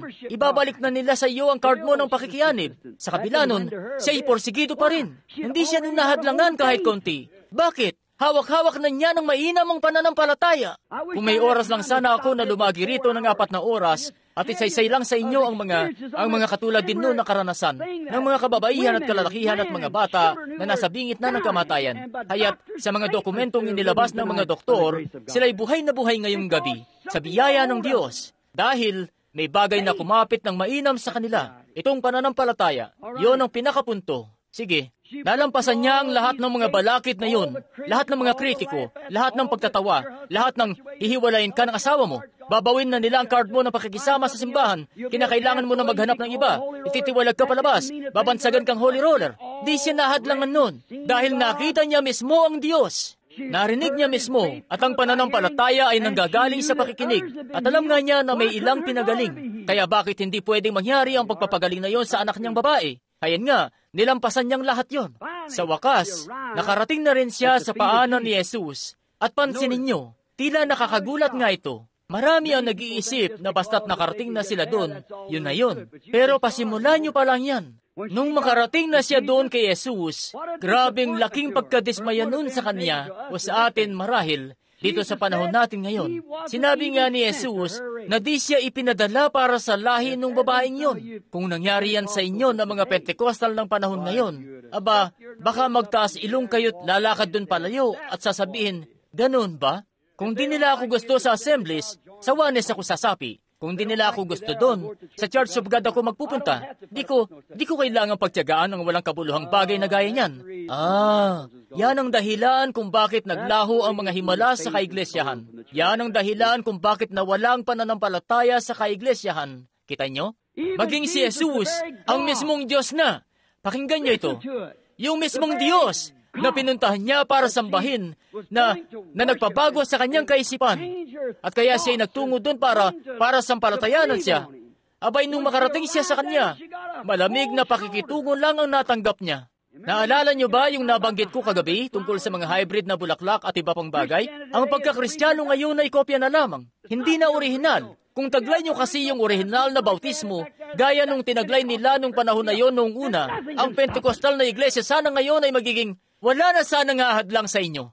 Magmimistula itong bahay na nasusunog sa tuyong klima at ginagatungan ng malansangang hangin. Walang makakapigil doon. Magliliyab at magliliyab yun. Pero ano na itong narito ngayon? Hindi. Ibang grupo na itong narito ngayon. Sa opinyon ko lang, isa na lamang itong kopya. Pansinin. Malamig na pakikitungo ang ibinigay niya doon sa babae.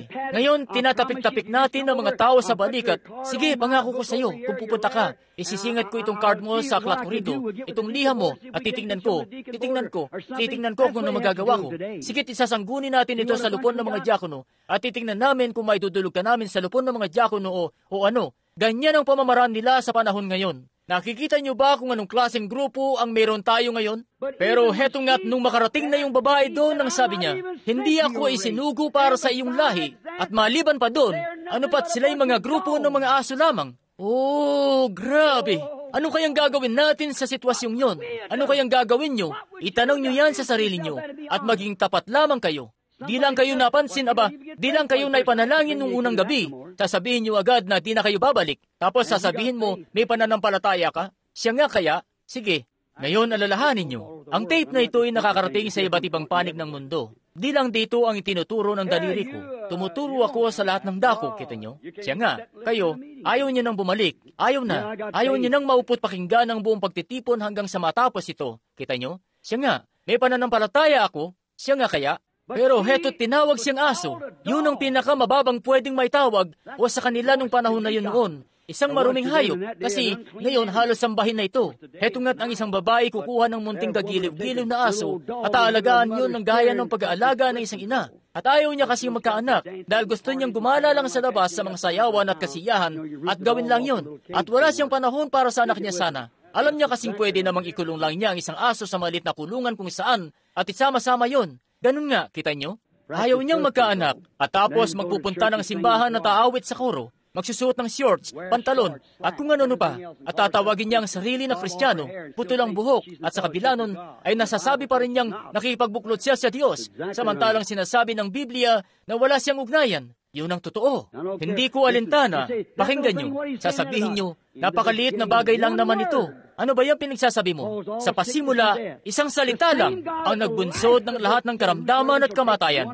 Ang siya ring Diyos. Sa pinakadulo ng aklat ay nagsabi, ang sino mang mag-alis ng isang salita mula rito o magdagdag ng isang salita rito. Kaya kahit ano pa yung nagagawa nyo, kahit gaano bang kabanal kayo sa palagay nyo, kahit gaano bang karaming beses kayo magtatalon ng taas-baba at humagulgol, magsalita ng iba't ibang wika, magtatakbo ng parot parito, o ano pa man niyang inaadikan nyong gawin, o mamigay man sa may hirap, o ano man kayo, hindi yan yun. Binali mo ang salita, at isang salita lang ang mabali, di na kayo makakabalik pa doon sa loob. Yun ang ganap na katotohanan. Isang salita lang. Tumatanggap nga kayo ng kredo, imbes na ang salita. Dahil mas akma ito sa inyo. Yan ang dahilan kung bakit ang mga tao ay nagsisianib lang ng madali sa iglesia at aanib sa ganito, ganoon at doon sa isa pa at maupo lang doon. Abay, samahan lang yan kung ganon. Hindi yan iglesia. Ipinapanganak kayo sa iglesia, sumasabi kayo sa samahan. Pero kayo'y ipinapanganak sa isang iglesia, sa mismong iglesia, hindi sa isang iglesia, sa mismong iglesia. Isa lang naman ang iglesia. At kayo'y, ako ngayon nasa pamilya Branham na ng magli-55 taon na. At ni minsan ay di nila ako niyaya na umanib sa pamilyang ito. Ipinanganak ako doon. Siya nga. Oo, tinanggihan siya. Tinawag na aso. Pero kumapit pa rin ang babaeng yun. Kita nyo? Siya'y may pananampalataya. Siya'y bigo sa mga kaibigan niya. Bigo sa mga kababayan niya. Lahat ng mga ito'y pinipilit siyang hadlangan. Pero sa kabila ng samot-saring binabato sa daan niya, Ipinapakita lang niya na sinisikap ni Satanas na paurungin ang dalisay na pananampalataya. Pero di niya magawa. Dinalintana anuman ang sabi-sabi ng iba. Nananatili yon sa kaibuturan. Siya'y nagpursige. Siya'y sumulong lang. Nakarating nga siya kay Jesus at ang sabi naman ni Jesus, hindi ako isinugo sa iyong lahi, hindi ako isinugo sa iyong iglesia, hindi sila nakikisa rito. Ano ba naman sila't grupo lamang ng mga aso? Ayan nga, sa kabila nun ay sumulong pa rin siya. Ang sabi, ako, naparito ako para pagalingin ang mga ito na akin, na ang pagparito hindi para pagalingin ka. Hindi nararapat para sa akin na kunin ang tinapay ng mga anak at ipamigay ito sa inyo ng mga aso. Sabi ng babae, katotohanan niyan, Panginoon. Amen. Sa tuwin na itatanggapin ng pananampalataya ang salita na katotohanan talaga yon. Amen. Ngayon, kung gusto niyong humawak sa kredo, gawin niyo. Pero ang pananampalataya, totoo tunay na pananampalataya, tatanggapin at tatanggapin nito ang salita na yun ang katotohanan. Ang sabi ng babae, katotohanan, Panginoon, subalit maaari namang kainin ng mga aso ang mga mumo sa ilalim ng dulang ng mga anak. Natumbok nun.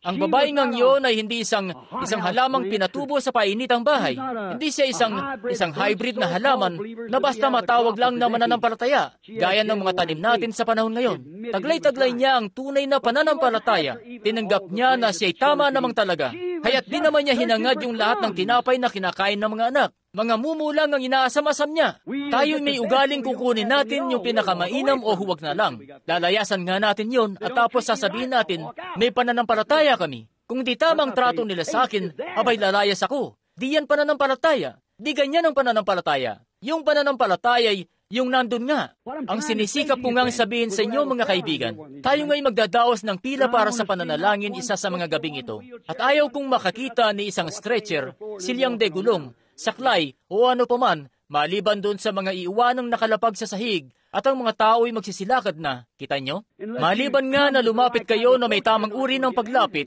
wala kayong matatanggap na anuman. Siya nga, ang mangyayari, lalapit lang kayo rito at papatungan kayo ng kamay at lalabas na kayo. Yun nga'y walang ikabubuti. Dapat tiyak nyo sa sarili nyo kung ano itong ipinarito nyo. Ang lumalapit sa Diyos ay dapat na sumampalataya. Masdan, alalahanin nyo, ni minsay di pa siya nakakita ng kahit anong himala. Isa siyang Griego. Alam niya, isa siyang hentil. Ni minsan ay di pa siya nakakita ng kahit isang himala. Pero sa kabila nun, ay may pananampalataya siyang may ganun talagang dakilang bagay. At taon bawat taon, at araw bawat araw, nakakakita tayo ng mga himala, at di man lang makapanatili ng isang oras o dalawa. Siya nga'y katulad nung si Rahab na patutot. Si Rahab ay di na nagnais na yung babaeng hentil. Hindi na siya nagnais na makita kung paano manamit si Josue o makita si Josue mismo. Ang sabi niya, narinig ko't ako'y nananampalataya. Ganun lang, narinig niya at nanampalataya siya. Sinabi ni Jesus, dahil sa sabing ito, naging tama ang kanyang paglapit sa kaloob ng Diyos. Tandaan nyo, siya ang kauna-unahang hentil na ginawa ng isang himala dahil sa kanyang pananampalataya. Tinatanggap ng pananampalataya na ang salita'y tama. Nagpapakumbaba ito, gaya ng ginagawa nito sa panahon ngayon. Si Martha, sa presensya ng Diyos. Si Martha, kapatid na babae ni Lazaro. Siya nga'y nagpakumbaba sa presensya ni Jesus. At siya nga'y naging masigasig nung dumulog siya doon. Sabi niya, Panginoon, kung narito ka sana, disin sana'y hindi namatay ang aking kapatid. Ngunit gayon pa man, anumang hingin mo sa Diyos, ay ipagkakalob sa iyo ito ng Diyos. Sabi niya, ako ang pagkabuhay na maguli at buhay, ang sumampalataya sa akin. Bagamat siya'y mamatay, gayon may mabubuhay siya. Ang sinumang nabubuhay at sumasampalataya sa akin, ay hindi na mamamatay kailanman. Sinasampalatayanan mo ba ito? Tandaan nyo, may karapatan nga siya na pagsalitaan siya. Nagsugo siya para sunduin sana siya ng 2 beses nung ang kapatid niyang lalaki may sakit pa. Hinayaan lang na mamatay. Pero nakita nyo nga, may pananampalataya siya. Alam niya, at kung yung babaeng sunamita sa kapanahunan niya, nung mamatay ang kanyang anak, eto't nanampalataya siyang ang Diyos ay nandun sa propetang yun kay Elias, at siya'y nanghawakan ng mainam kay Elias. Sabi niya, habang ang Panginoong Diyos ay nabubuhay, at buhay ang iyong kaluluwa at di patay, hindi kita iiwan. Siya'y masigasig. At di nga malaman ni Elias kung anong gagawin niya. Pumasok lang siya dun sa silid. Nagparot parito sa paglakad hanggang sa ang Espiritu ng Diyos, ang presensya ng Diyos ay dumating. Dumapas siya doon sa ibabaw ng paslit, 7 beses itong bumahing at nanumbalik ang buhay dahil may isang tao na sadyang nagpakasigasig. May isang tao na nanghawakan ng mainam sa pananampalataya upang dumulog sa tao ng Diyos. At alam nga niya na kung ang Diyos ay nandun noon kay Elias, gaano pa kayang lalong higit na siya naroon mismo sa kanyang sariling anak? Alam niya, ang pananampalataya ay nanggagaling sa pakikinig. At sa presensya roon ni Jesus, siya'y naging masigasig. Si Jesus nga'y mistulang pinababalik na siya at ang sabi, babangon siya. At lahat ng yun at iba pa. Pero siya'y naging masigasig. Namayani siya sa bawat kritikong nagsasabing, ngayon nasa na yung sinasabi mong programa nyo ng makalangit na pagpapagaling? Nasa na ngayon yun? Patay na ang kapatid mong lalaki at nakalibig na dun ngayon. At ang pastor ay mistulang pumuslit ng bayan hanggang sa mamatay ang kapatid mo. At tapos ngayon lang babalik, pero hindi ngayon naging hadlang sa daraanan niya. Namayani siya sa bawat kritiko hanggang sa makarating siya sa kanya. Nakamit niya ang hinihiling niya. Ngayon, eto nga di pa katagalan, naalala ko lang doon sa tabernakulo. May nakikita kasi akong ilang mga kapatiran na nakaupo rito na mula sa tabernakulo ngayong gabi. May isang ginang, dumating ako sa simbahan at may idinadaos kami doon halos bawat gabi na gaya nung idinadaos natin ngayon dito sa pagtitipon natin. At minsan nung kami, di ako mananalangin sa mga may sakit nung gabing yon. At may isang ginang nga doon na nanggaling pa ng California. May tumor siya. Yung tumor na yun mismo'y 50 libra ang bigat. At mangyaring pinaupo nila siya sa likuran. At sinabihan siya na di kami mananalangin para sa mga may sakit nung gabing yon. Magsasalita lang ako nung gabing yon dahil kagagaling ko lang noon sa isang pagtitipon. At nung palabas na ako sa pintuan sa likod, inalalayan siya ng dalawa sa mga diakono sa bahay habang sakay-sakay sa isang silyang degulong. At pinaupo siya doon sa tabi ng pinto at doon mismo sa lapag. At nung palabas na ako, hinawakan niya ako sa binti ko sa pantalon nung palabas na ako. Sabi niya, kapatid na Branham, isang bagay lang ang hinihiling ko sa iyo. Patungan mo lang ako ng kamay. Sabi niya, mawawala na itong tumor ko. At siya nga'y halos parang ganito. Halos 6 na linggo matapos yon, dumalo siya sa isang pagtitipon at nagsama siya ng mga kapatirang babae sa silid para siyasatin nila siya. Nang di man lang dumaraan sa kahit anong operasyon, ni katiting na tumor ay wala silang nakita. Kahit na hindi nun gabi para manalangin sa mga may sakit, siya'y naging masigasig. Natamo niya ang kahilingan niya. Natagpuan ng pananampalataya ang dako nitong paglalagyan at kumapit doon ng mainam. Si Mikaya, magtatapos na ako sa ilang sandali. Si Mikaya, sa harapan ng 400 bihas at sinanay ng mga saserdote, mga propetang Hebreo na nasa kanila na ang lahat, sabi nun, pumaroon ka, Mikaya. O't pinatalsik ka sa pangministrong samahan na yon sa dakong yun noon. Pero kung magsasalita ka lamang ng gaya ng ginagawa nila ngayon, at sasabihin mo kay Ahab na umahon siya sa labanan, kasama si Ahab at si Josaphat na umahon sila sa labanan, at naisip nga namin, na sa ganun ibabalik ka nila sa samahan. Sabi niya, hanggat buhay ang Panginoon, sasabihin ko lamang ang sasabihin niya sa akin na sabihin, Diyos, kami pagkalooban mo ng mas marami pang Mikaya. Kita nyo? Kaya naghintay siya. Nung gabing yun, dumating ang pangitain. Siniyasat niya ang pangitain niyang yun sa salita. Ayan nga't, ang sabi ng salita ng Diyos, si Ahab, ihimuran ng mga aso ang dugo niya, gaya ng ginawa nila kay Nabot. Kaya heto na't nakita natin na ang pangitain niya ay saktong-sakto dun sa salita. Siya nga'y naging masigasig nung lumakad siya doon nung sumunod na araw. Sabi, umahon kayo, ngunit nakita ko ang Israel na nangangalat sa mga bundok, na gaya ng mga tupa na walang pastol. At yung punong saserdote doon, o mataas sa mga propeta, lumapit, sinampal siya sa bibig. At ang sabi, saan nagtungo ang Espiritu ng Diyos nung lumabas ito mula sa akin? Sa kabila nun, hindi inintindi ni Mikaya ang sinabi nila. Tumindig siya doon, sabi nun, ipiit niyo ang taong ito sa looban, sabi ni Ahab, at ipiit niyo siya doon sa loob na looban, at pakainin siya ng tinapay at tubig ng kapighatian. Ako nang bahala sa kanya sa aking, sa pagbalik ko, sa madaling sabi, pugutan siya ng ulo o parang ganon. Sabi niya, kung makabalik ka nga, hindi nangusap ang Panginoon sa akin. Oh, alam na alam niya kung saan siya nakatindig. Walang kabuluhan anuman ang isip-isipin ng iba sa kanila. Nakakatiyak siya na napasa presensya siya ng Diyos. Narinig niya ang tinig ng Diyos. Saktong-sakto yun sa salita ng Diyos. Dapat nga tayong maging ganun din sa gabing ito. Yamang nakikita na natin ang oras na ito na kinabubuhayan natin. At nakikita ang pangako sa araw na ito, na ito nga'y ipinangako talaga ng salita ng Diyos. Ano man ang sabi-sabihin ng iba, salita na mismo ang nagsabi nito. At paparito si Jesus upang ipakilala ang kanyang sarili. Pagka masigasig, yung lalaking bulag na pinatago ni Jesus o pinagaling, di niya kayang ipaliwanag o pangatwiranan ng kanilang teolohiya. Pero isang bagay ang nalalaman niya, siya'y may kasigasigan. Yung tatay at nanay niya di sila makaimik. Sabi nila, bueno, natatakot kami na baka palayasin nila kami doon sa sinagoga. At kaya ang sabi nila, tanungin niyo siya, siya'y nasa tamang gulang na? Sabi niya, sinong nagpagaling sa iyo? Sabi niya, isang nagngangalang Jesus na taga Nazaret. Sabi niya, Sa Diyos mo ibigay ang luwalhati. Sabi, nalalaman namin ng lalaking ito isang makasalanan. Sabi niya, ngayon, kung siya nga'y makasalanan o hindi, ay bagay yan na di ko nalalaman. Di ko masasabi. Pero sabi, isang bagay nga ang nalalaman ko, na ako'y minsan isang bulag, ngayon nakakakita na. Sabi nila, hindi namin nalalaman kung saan nagmula ang lalaking ito. Sabi niya, kakatuwang bagay naman yan. Itinuturing kayo ng mga tagapanguna sa panahong ito, na nalalaman niyo dapat ang lahat ng mga espiritual na bagay. At narito ang isang lalaki na dumating at pinadilat ang aking mga mata, gayong pinanganak akong bulag at gayon may hindi niyo nalalaman kung saan siya nagmula.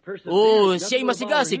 Walang bagay na makakatinag sa kanya. Nakausap niya kasi ang Diyos. Si Nathanael nga'y di nag-atubili na tawagin siyang Panginoon, Hari ng Israel, sa harap mismo ng pastor niya at lahat ng naroon, noong isa-isay niya sa kanya kung nasaan nga siya noong isang araw bago ang araw na yon. Hindi noon nag-atubili si Nathan.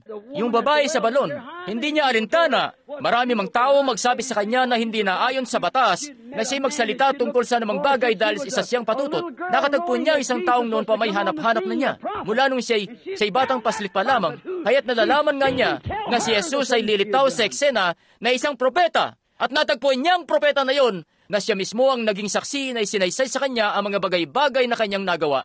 Pigilan siya. Gaya ng sasabihin ko uli, para nga itong bahay na nagliliyab sa malinsangang hangin, di mo yun maapula. Ang puso niya'y nag-aalab sa kagalakan at kapayapaan. Pinatawad ang kanyang mga kasalanan. Nakita niya mismo ang Mesiyas. Nakita niya ang kanyang presensya. Nakita niya ang kanyang salita. Nalalaman namin na sa pagparito ng Mesiyas, sasabihin niya sa amin ang mga bagay nito. Subalit sino po kayo? Ikaw marahil ay propeta niya. Ang sabi niya, ako nga siya. At kung ang isang tao ay nakakagawa ng bagay na gaya nun, nang walang pagsisinungaling, kaya't nalalaman nga ng babae na yun na talaga ang Mesiyas, kaya nararapat lamang ng mabuting balita ay may pamalita.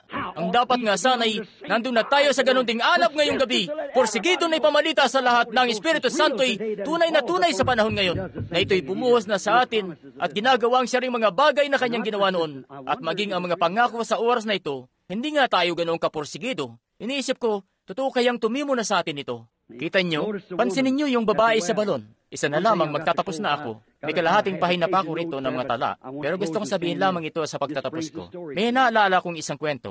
Pagkatapos ay mananalangin na tayo sa mga may sakit. Medyo matatagalan pa ito ng konti. Marahil 10-15 minuto. Pero pagtiisan nyo lamang po ako ng konti. Nasa Mexico City ako mga 3 taon na ang nakararaan. Ilan po rito ang nakakakilala kay kapatid na Espinosa? Sa mga Espanyol po rito. Bueno, sa palagay ko'y marami nga sa inyo. Interpreter ko siya. Nandun nga kami noon sa Mexico City. Ako lang yata, sa pagkakalam nila, ang nag-iisang protestante na naparoon sa dakong yun na tinaguyod ng gobyerno. Heto nga si General Valdivia. Naalala niyo siya. Isa siya sa mga Christian businessmen na nakatanggap, nailigtas at napuspos ng Espiritu Santo at nakapasok nga siya sa gobyerno at kaya napaunlakan ako. At mangyaring, nagarkila kami ng ibang malaking arena doon. Nasa mga ilang libo rin ang mapagkakasya doon. Wala nga lang upuan. Kailangang tumayo ng mga tao. At kayo'y nag-aalangan na tumayo rito ng 2 o 3 oras sa silid na ito. Yung mga tao doon ay nakatayo sa init ng nagliliyab na araw sa disyerto, sa dakong yun mula alas 9 ng umaga hanggang alas 9 ng gabi, araw-araw. At may isang gabi, bumubuhos ng husto ang ulan. Nakatayo ang mga tao doon. At yung mga kabataang babaeng Mexicana, ang mga buhok nga nila'y basang-basat nakalaylay sa kanilang mukha at napakalakas ng ulan na di ko na halos makita yung kalahati ng mga tao roon. Di nga nila alintana yon. Pinangahawakan nilang mainam ang salita ng buhay. Naalala ko yung isang gabi doon. Kakapasok ko pa lang. 3 gabi lang ako doon. Yung entablado ay halos kasing laki nito. O marahil mas mahaba pa ng konti. May matandang lalaking bulag na lumapit doon sa entablado at inalalayan nila siya para makasampa. Yung lalaking naroon katulungan ko, ang tawag ko nga sa kanya ay manyana. Ang ibig sabihin nga noon ay kinabukasan. Napakabagal niyang kumilos. Halos di nga siya makatiyempo sa oras at bueno, palingalinga siya sa paligid at di siya makatiyempo sa oras at nananalangin na ako. At kaya ang tawag ko sa kanya ay manyana. Eto na nga't pinasampa na nila ako doon sa likod ng isang malapad na pader sa isang hagdan at pinasampa ako doon sa entablado. Si kapatid na Jack Moore, ilan sa inyo ang nakakakilala sa kanya? Siya nga, sa palagay ko'y kilala niyo nga. At si kapatid na John Sharit at marami pa sa kanila na narito. Nandun sila noon sa entablado. Nung gabing yun, eto na't papalapit na sa entablado. Si Manyana ang namahagi ng mga ticket, nung mga prayer card. Pero kasama niya si Billy sa paglalakad para makasigurado na walang magiging aberya. Mahalaga kasing nagkakaintindihan sila ng mga tao at naipapamahagi niya sa kanila yung mga prayer card. Pero nandun nga si Billy para tiyakin kung tama nga o hindi. Baka kasi ibenta niya ang mga yun. O ano bang gawin niya doon? O paboran niya ang ilang tao. Dapat ngang mabigyan ang lahat ng nagnanais na magkaroon ng prayer card. Kaya mangyaring nung gabing yun, nung tawagin na yung mga prayer card, may matandang lalaki doon na papalapit sa entablado nang nakayapak lang at yung binti ng pantalon niya ay gula-gulanit, may hawak-hawak na lumang sombrero sa kanyang kamay, balot ng kordon. At nung makalapit na siya sa akin, siya nga'y bulag at tinignan ko yung matandang lalaki at nandun nga ako't nakatayo kasing ayos ng damit ko ngayon ang damit ko noon. May nagbigay nga sa akin noon ng maayos at bagong terno. May suot akong maayos na sapatos. At yung kaawa-awang matandang lalaking yun doon, gula-gulanit ang kamiseta at punong-puno siya ng alikabok. Ayun nga siya, ganap na bulag. Ang mga mata niya ay kung anong ipinuti ng kamiseta ko ay ganong kaputi ang kataratan niya. Tapos naisip ko, ano ba itong kalunos-lunos na bagay na ginawa ni Satanas? Yung kaawa-awat matandang lalaking yun ay marahil di pa nakakatikim ng disenteng hapunan sa buong buhay niya. Ang ekonomiya nga doon ay masyadong hindi balanse. At sila'y, sige, isipin niyo po ito. Sabihin na lang natin, si Pedro, si Peter, siya isang mason. Tumatanggap siya ng 30 piso kada araw. Pero kinakailangan nga nilang magtrabaho ng 4 na araw para maibili niya ang sarili ng isang pares ng sapatos, kita nyo? At heto't papaano naman si Munting Pancho o Chico, yung mga mas batay nagtatrabaho sila sa dahong yun, at kakarampot na 4 na piso lang ang natatanggap kada araw, tapos 4 o 5 supling ang dapat pakainin. Ang gagawin nga nung tatay ay magpupunta doon at didilihin siya ng konting ameba bean tortilla. At sa gabing ito, si Martina ay mabibigyan at si Munting Chico ay mabibigyan din. Pero isang nga sa magkakapatid ang mabibigyan, ang di mabibigyan, kinakailangan nga nilang magtipid ng gusto. Nang sa gayon, makabili sila ng kandilang gawa sa grasa para masindihan yon sa gintong altar para sa mga kasalanan nila. Yun nga ang nagpapayamot sa akin, kaya haya na nga. Ngayon, heto na't nakatayo na doon yung matandang lalaki at may binubulong-bulong siya sa Espanyol at may maliliit siyang rosaryo na nakapulupot sa mga daliri niya at sabi ko sa kanya, tanggalin niyo po yan sa pamamagitan ni kapatid na Espinosa. At naisip ko sa isip-isip ko, itutuwid ko ang balikat ko. Marahil pwede kong hubarin ang Amerikana ko at ipaubaya sa kanya. At kaso, yung balikat niya ay mas malapad kaysa sa akin. Iniusli ko yung paa ko sa tabi ng paa niya. Sa isip-isip ko, baka pwede kong hubarin ang sapatos ko at wala namang makakakita. At ibibigay ko sa kanya ang sapatos ko, pero mas malaki nga ang mga paa niya. At naisip ko, bueno, ano kayang pwede kong gawin sa isip-isip ko? O Diyos, kung wala nga kayong nararamdamang malasakit sa mga tao, walang punto na paglingkuran niyo sila. Kinakailangan niyong makaramdam ng malasakit. Yan nga ang dahilan kung bakit nararamdaman niya ang ating mga kahinaan. Inilagay ko na lamang ang bisik ko sa likod niya ng pagganito, tapos sabi ko, makalangit na Ama, kung ang tatay ko lamang ay buhay hanggang ngayon, ganito na siya sigurong katanda. Ang taong ito ay tatay ng kung sino man. At nakatayo nga ako ng pagganito at narinig ko na lamang siyang humiyaw. Gloria a Dios! Yun nga'y luwalhati ng Diyos, alam nyo. Tumingin-tingin sa paligid at yung matandang lalaki nakakakita na ng kasing inam sa nakikita ko. Nagpalakad-lakad siya ng parot-parito sa entablado, di sukat mapigil ang kaligayahan. Bueno, hayat ang nangyari, pinakilos nila yung mga aser. Nasa 3 o 400 ang tumayo roon para pahupain ang mga tao. Pagkatapos, kinailangan nilang gumamit ng lubid para makaalis ako doon. Nung sumunod na gabi, bumalik ako doon. May tumpok sila doon na halos ganitong kataas. Isang bunton, nakalatag mula rito hanggang doon. Mga lumang balabal at mga sombrero at iba pang bagay. Inilapag ng mga tao doon para may panalangin. Kung paano nila malalaman kung kaninong gamit ang naroon, di ko po alam. Nakabunto ng lahat ng yun doon. Nakalatag lang. At umuulan noon. Nahuli ako ng dating. At sumampa na ako roon. At nagsimulang mangaral. Ang pananampalataya ay ang kapanatagan ng mga bagay na hinihintay. Ang katunayan ng mga bagay na hindi nakikita. At naroon noon si kapatid na Espinosa para isalin yon sa lengguwahin nila. Tapos lumapit si Billy at tinipik ako sa balikat. Ang sabi, Daddy, kailangan mong resolbahin ito. Sabi, ay pamahagi na naman niya ng lahat ng mga prayer card. Tapos sabi, may munting babaeng nakatayo roon. Munting binibini. Sabi, may dala-dala siyang patay na sanggol at namatay ang bata nitong umaga. Nakita niyo na marahil yung artikulo tungkol dito sa Full Gospel Businessman. At alalahanin niyo, kinakailangan ngang mapatunayang totoo yun bago yun malimbag. Kinakailangang mapirmahan ng doktor ang dokumento na totoo talaga yon kapag ilalagay niyo yon sa limbag. At sabi, nandun yung babae, may daladalang patay na sanggol. Sabi niya, namatay yung bata nitong umaga at mag-aalas 9:30 na noon. Sabi, at mga ganitong oras din ngayong gabi. At sabi, namatay yung bata nitong umaga. Yung babae nga'y nakatayo doon sa ulan buong araw at di nga niya alam na si Espinosa o ang ibig kong sabihin, si Mañana ay nagpapamahagi pala ng mga prayer card. Tapos sabi, wala na siyang maipamimigay na prayer card. Sabi niya, may 40 o 50 aser na ako. Pero di nila siya mailayo doon sa entablado. Sabi, sadyang nilulusutan sila ng babae. Ginagambala sila. sumasampas sa likod nila o parang ganon, habang sinusubukan niyang makakyat dito. Tapos sabi ko, bueno, sige ganito na lang. Sabi ko, halika rito kapatid na Moore, kilala niyo po lahat kayo, marami sa inyo nagtaas ng kamay. Kilala niyo si kapatid na Jack Moore? Sabi ko, kapatid na Moore, di naman ako kilala nung babae. Di na niya malalaman. Maraming ministro ang nakatayo rito, nangangaral. Maraming mga baptist at lahat na nagtaguyod ng pagtitipong ito. At sabi ko, ngayon, ikaw na lang ang magpunta dun at ipanalangin mo yung sanggol. At di na malalaman ng babae ang pagkakaiba. Kita mo? Sabi niya, sige kapatid na Branham. Nagpunta na siya roon sa gilid ng entablado, halos malapit na doon sa pader, at tumalikod na ako. Di na malalaman ng mga tao dahil di naman sila nakakaintindi ng Ingles. Tapos sabi ko, ngayon gaya ng sinasabi ko, ang pananampalataya ay siyang kapana at nung pagtingin ko sa harapan ko, haya't may nakita akong munting Mexicanong sanggol na maitim ang mukha at walang ngipin na sadyang naroot nakangiti sa akin doon mismo sa harapan ko.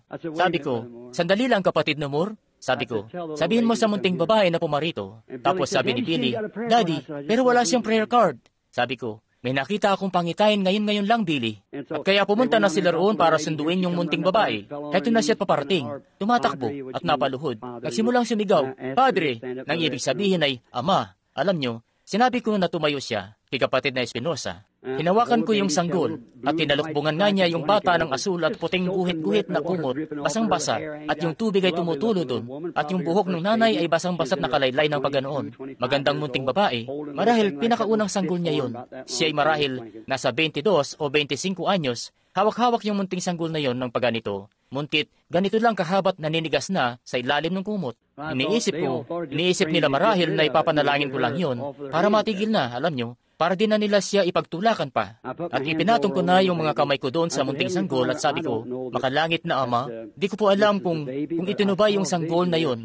Subalit may nakita akong pangitain doon, kani-kanila lang, na isang munting Mexicano, mistulang munting sanggol na maitim ang mukha't nakangiti. At sabi ko, di nga nila isinasalin yung pananalangin sa lengguwahe nila, alam nyo. At sabi ko, nakita kong nakangiti ang bata. Ipinatong ko ang mga kamay ko sa batang yon ng pagganito, sa pangalan ni Jesus Kristo, para ipanalangin, at yung munting sanggol ay sumipat nagsimulang umiyak ng todo, at kaya hayon nga't nagsimula na itong humuha. Tapos sabi ko, kapatid na Espinosa, huwag mo munang paalisin. Magpadala ka ng tao para samahan yung sanggol at yung babae, at dalhin yung bata sa doktor. At nung gabing yun, tinawagan nila yung doktor. Pumirma yung doktor ng dokumento na nagsasabing namatay yung sanggol dahil sa pneumonia. Nung umaga sa ospital niya o opisina niya ng alas 9, at heto na nga yung sanggol na mag-alas 10 ng gabi, patay simula pa ng umaga, at nabuhay muli, at buhay hanggang ngayon sa kalwalhatian ng Diyos. Dahil bakit? Siya sa diyang naging porsigido gaya ng munting babaeng si Ropenisa rito na tinatalakay natin ngayong gabi. Ipinapakita lang niya na ang Diyos ay nananatiling siya pa rin kahapon, ngayon at magpakailanman. Ang nangyari nga doon, narinig niya yung tungkol sa matandang bulag na lalaki. Isa siyang Katoliko sa pananampalataya. Lahat sila doon ay Katoliko. Dahil kapag ipinanganak ka sa Mexico, otomatikong Katoliko ka. Kaya't ang nangyari nga ay, yung mga tao doon, nakita nila yung matandang bulag na lalaki sa lansangan, ikinukwento ang kanyang patotoo. Yung babae, lahat sila'y nakapamalita doon. Yung babae ngang ito, hindi pa siya nakakakita ng himala sa buong buhay niya. Pero nababatid nga niya na kung nagawa ng Diyos na bigyan ng bulag na lalaking ito ng paningin niya, magagawa niyang buhayin ang kanyang sanggol at mabuhay dahil yun pa rin ang siyang Yesus Kristo. Sa ganyan nga'y magagawa niyang manliit ang mga Pentekostal. At tama yun, sa pananampalatayang katulad nun. Dahil siya'y porsigido na Diyos talaga yun na nagpanumbalik ng paningin. At kung kayang tuparin ng Diyos ang kanyang salita at magpanumbalik ng paningin, magagawa nga niyang magbangon ng patay. At kanyang ginawa yun dahil ang babae porsigido. May isang gabi pa akong nalalabi doon at pwede naman niyang, pero yun yung gabi para sa kanya.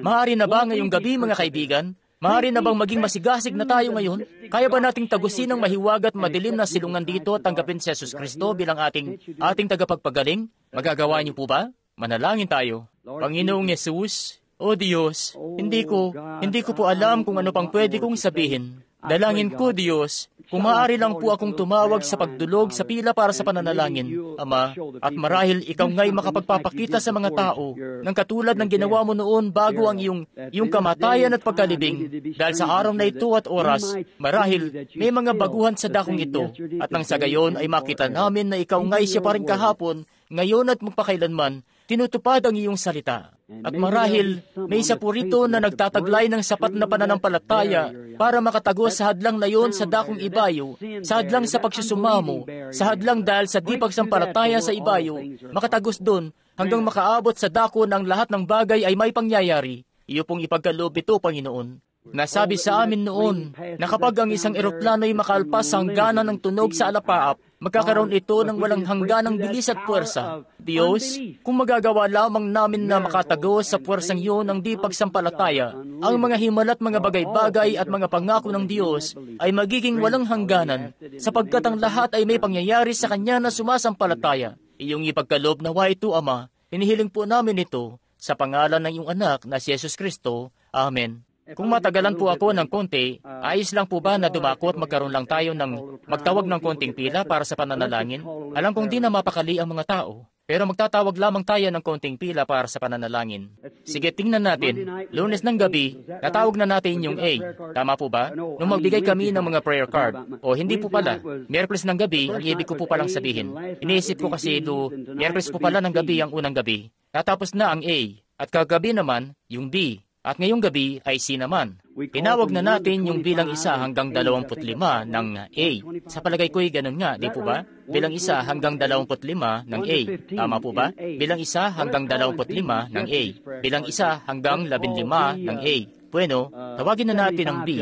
Yung mga prayer card kahapon, ayan nga. Tawagin na natin ang B bilang 75 hanggang 100. Prayer card B. Dadako tayo susunod sa C at lahat ng iba pa. Dito muna sa B, bilang 25. Di po pala, B bilang 75. Sa palagay ko, yun ang nasabi ko, di po ba? B, 75 hanggang 100. Sige po, patayuin niyo na sila rito sa bandang ito rito ngayon. B, 75 hanggang 100. Tumayo na po kayo rito sa gilid na ito rito. Dumako lang kayo sa gilid dito at luminya rito. Bumaba lang po ang ilang kapatirang lalaki doon. Billy, Roy, bumaba kayo roon para makita nyo kung nakakapila maigi yung mga tao sa pila para sa pananalangin. Sige, inihingi ko ang buong pansin nyo sa mga sandaling ito. Ngayon maging mapitagan na po tayo. Ngayon tingnan nyo, may mga tao ngang dumadalo lang at sasabihin nila, di bagay yung kurbatang suot-suot ng mga ngaral. Di bagay yung ternong suot niya. Di dapat gano'n ang pakikitungo niya. Di masyadong diretso ang tindig niya. Bueno, kita nyo, kung ganyan kayo, ay wala pa kayong pananampalataya sa inyo. Kita nyo? Kung may isang lalaki riyan sa pinto sa likod at magsasabi sa inyo na meron silang, na siya'y may preparadong tseke o kasulatan galing sa bangko para sa inyo, sa halagang $1,000,000, di nyo nga papansinin maski edukado ba yung lalaking ito o hindi.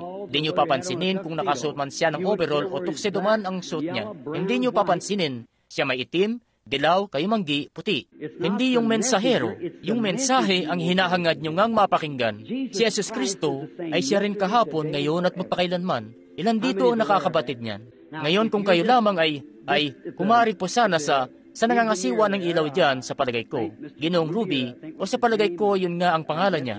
Nakilala ko siya nung isang gabi. Kung kanya lang siyang nangangasiwa ng mga ilaw natin dito at iba pa. Sa dako rito, kumari lang na makapagtiis pa siya kahit konting sandali na lamang para sa kapakanan ng Ebanghelyo. Ngayon ang lahat po ay maging tunay na mapitagan. Kaya't maging tunay na masigasig, sumulong lang po kayo sa kabila ng tabing. Ngayon, sa tuwing nagpapagaling ng mga may sakit si Jesus Kristo, ngayon, hindi ko sinasabing magsisigaling sila. Hindi ko kasi masasabi yan. Tandaan nyo, wala akong kapangyarihan na magpagaling.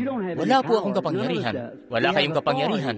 Wala sa atin dito ang may kapangyarihan. Ang meron tayo ay kapamahalaan. Ilan po rito nakakaunawa na riyan. Tumingin kayo rito, hayaan niyong sabihin ko ito sa inyo. Dito sa lansangan sa labas, dito sa highway na parot parito ang mga sasakyan na nakadugtong doon sa superhighway. Dito mismo sa pangunahing daang bayan, nakita ko doon na ang speed limit ay 80 milya kada oras. May mga kotse ngang bumabagtas doon. Nasa 200 horsepower hanggang 3 o 4 na rang horsepower. At bilang 76, sigit pumarito na. Hinahanap nila ang bilang 76. B, bilang 76, baka bingi po, tingnan nyo sa paligid, o pamunhin po, sige, B, tama ba yun kapatid? B, 76, sige. Ngayon pansinin nyo, sabihin na lang natin, na heto't may isang munting pulis na sasabak doon sa highway. Napakalit nga niya na yung sombrero niya ay bumababa sa tenga niya. At baka hindi pa nga siya aabot ng 100 libra ang timbang. Ngayon, gaanong karaming lakas ang kakailanganin niya para pigilan ang mga sasakyan doon?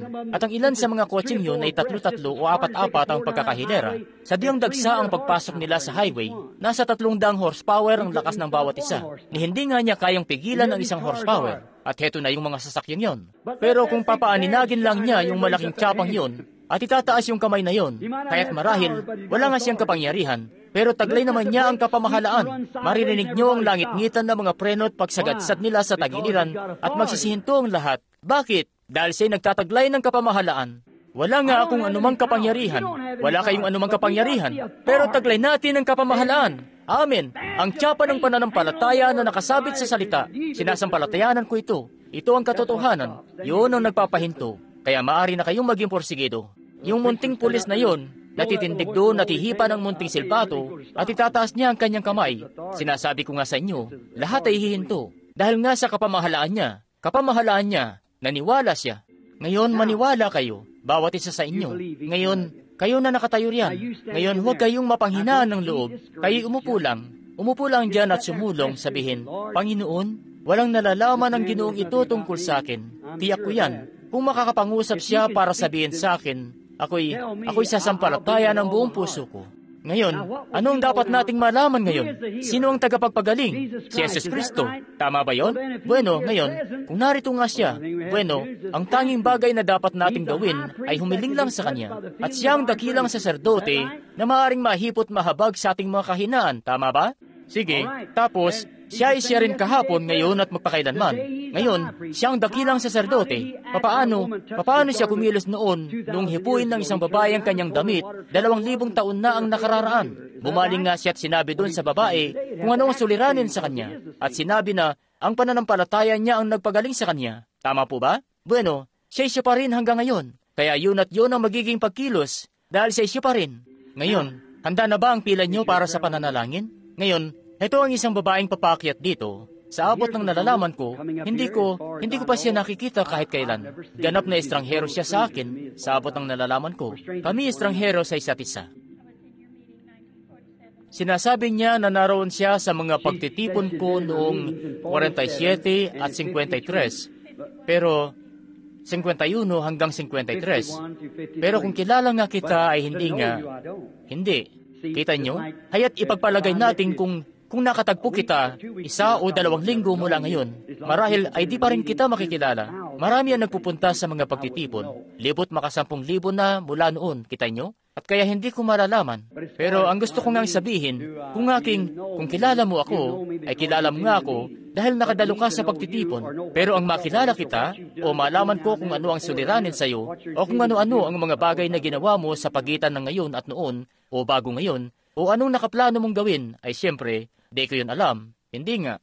Pero heto nga, para hindi tayo tumagal sa bawat tao, nang gagawin natin, nung isang gabi, ako'y huminto agad, hindi ko napansin. Iniisip ko na wala na. Naiwan ko tuloy ang 2 o 3 na nakatayo sa pila. Hindi ko dapat ginawa yun. Hindi ko galing gawin yun. Hindi ko nga alam kung bakit. Ako'y para bang, ang lahat nga noon, tila nakaabot na sa sukdulang oras. Di nyo nga gustong pinamimihasa ang mga tao na parang mga bata. Ang gusto nyo ay yung talagang porsigido silang makarating dito sa itaas at magawa nilang panghawakan ang sinasabi mo. Kita nyo? At pagkatapos, sila nga'y magsisigaling. Kung hindi ganon ang gagawin mo, sila'y di gagaling.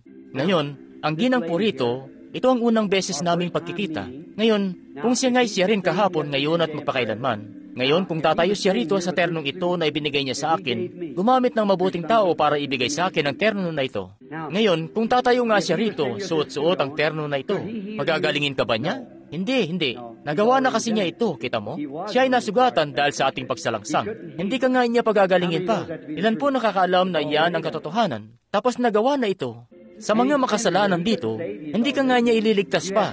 Nagawa na niya ito. Ang kinakailangan na lang ay tanggapin mo ito. Ngayon, kung siya nga'y nakatayo suot-suot ang terno na ito na kanyang ibinigay sa akin, ang gagawin nga niya, ang tanging bagay na gagawin niya ay ang sabihin lang, kung sasabihin mo, ako'y may sakit, ako'y nangangailangan, o may mahal ako sa buhay na may sakit, o ano pa, ako'y may problema sa pera, ako'y may problema sa tahanan, o ano pa man yan. Hindi nga niya ipagkakalupit ito sa iyo. Sasabihin lang niya sa iyo na kanya na itong nabayaran. Ngayon, ilan po ang nakakaunawa na riyan? Totoo yun, kita nyo? Kita nyo? Dahil tapos na gawa na ito. Kita nyo? Di na niya kailangan pang, kung kayo natubos na mula sa isang bagay, yung sanlaan nga'y di na nila kayo maaaring panatilihin pa. Kung kayo natubos na, kung nasa inyo na ang resibo, na tinubos na talaga ito, yun na yun. Di na kayo pwedeng panatilihin pa ng sanlaan. Nasa atin na ang resibo, kita nyo? Ngayon, kung may taglay lang kayong pananampalataya para kolektahin yun, kita nyo? Pero ngayon, kung siya'y nakatayo rito at ako'y isinasalik ko lang ang lahat nitong malakihang gawain ko sa siya ay siya rin kahapon, ngayon at magpakailanman, matatalastas nga niya kung ano ang suliranin nyo. At tiyak na, kung sa ako lang ay di ko yun matatalastas. Kaya pinatutunayan lang niyan na siya talaga yun. Kinakailangan kasing kung anong kapangyarihan ito. Kung anong kapangyarihan, nakasalala ito sa kung anong iniisip nyo na gagawin ng kapangyarihang ito. Dahil alam nyo naman na di ko kayo kilala, tao rin ako. At kaya kinakailangan na kung anong kapangyarihan talaga ito. At kung sasampalatayanan yung siya ito, at kung di kasi kayo sumasampalataya na siya talaga ito, kaya't di nga kayo magtitiis na tumayo riyan. At heto nga't, kung kayo'y tunay na sumasampalataya na siya talaga ito, tapos masasabi niya sa inyo kung ano-ano ang mga ginawa niyo noon, o ano ang ipinunta niyo rito, o parang ganun, ay paangatin nun ang inyong pananampalataya, hindi po ba? Mapapaangat ba nun ang pananampalataya niyo riyan? Heto, nakataas ang kamay ko.